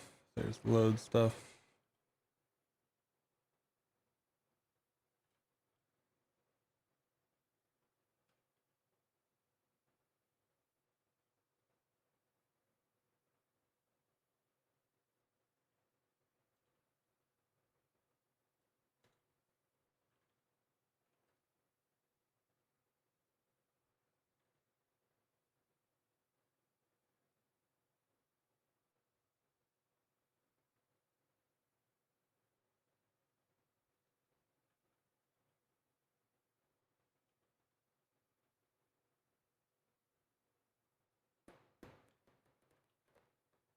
Cannot be built for my 32s.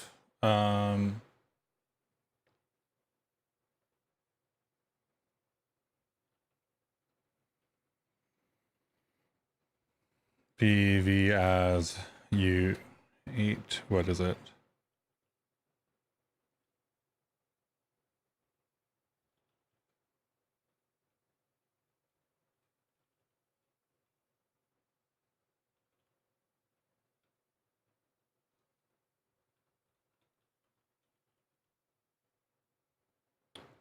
Same thing for the other one.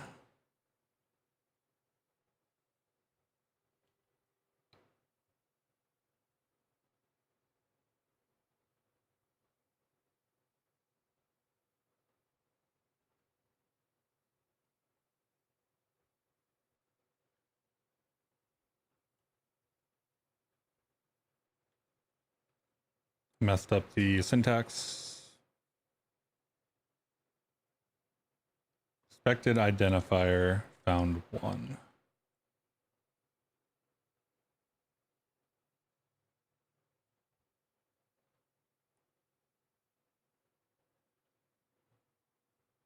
Oops. There we go.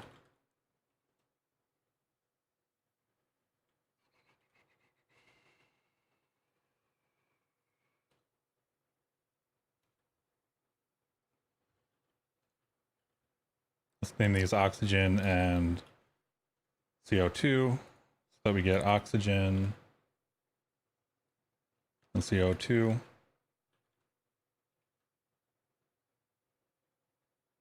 Borrow after move on 82.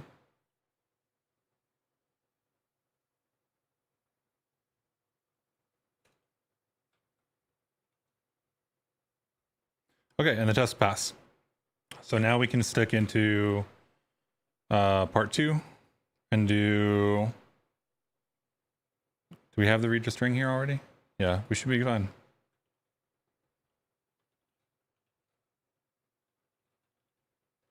That's going to fail on the nightly thing, isn't it? Yeah. So we aren't using zip anymore. Let's get rid of that. And hopefully this is the answer. Huzzah, we got it. So that's it for today. We did some matrix stuff. We did a bunch of bitvex stuff. I'm probably going to clean the code up and rewrite it, because writing code with new libraries when the question is not super straightforward is rough for me. So I'm going to probably just go and refactor that. Thanks everyone for hanging out. Appreciate it. And I will be back tomorrow to do day number 4. So I think it is a different time tomorrow. On YouTube, there is a schedule. Oh, I'm not signed in. Okay, well, I'm not going to go to YouTube then. Well, actually, see, that's gonna see Chris Biscardi. Is that gonna work? There we go. So we have a stream tomorrow right here. So if you go to the channel, it'll be here. And it is for 22 hours from now. So noon on Saturday. And I will catch you all then. Thanks for hanging out, y'all.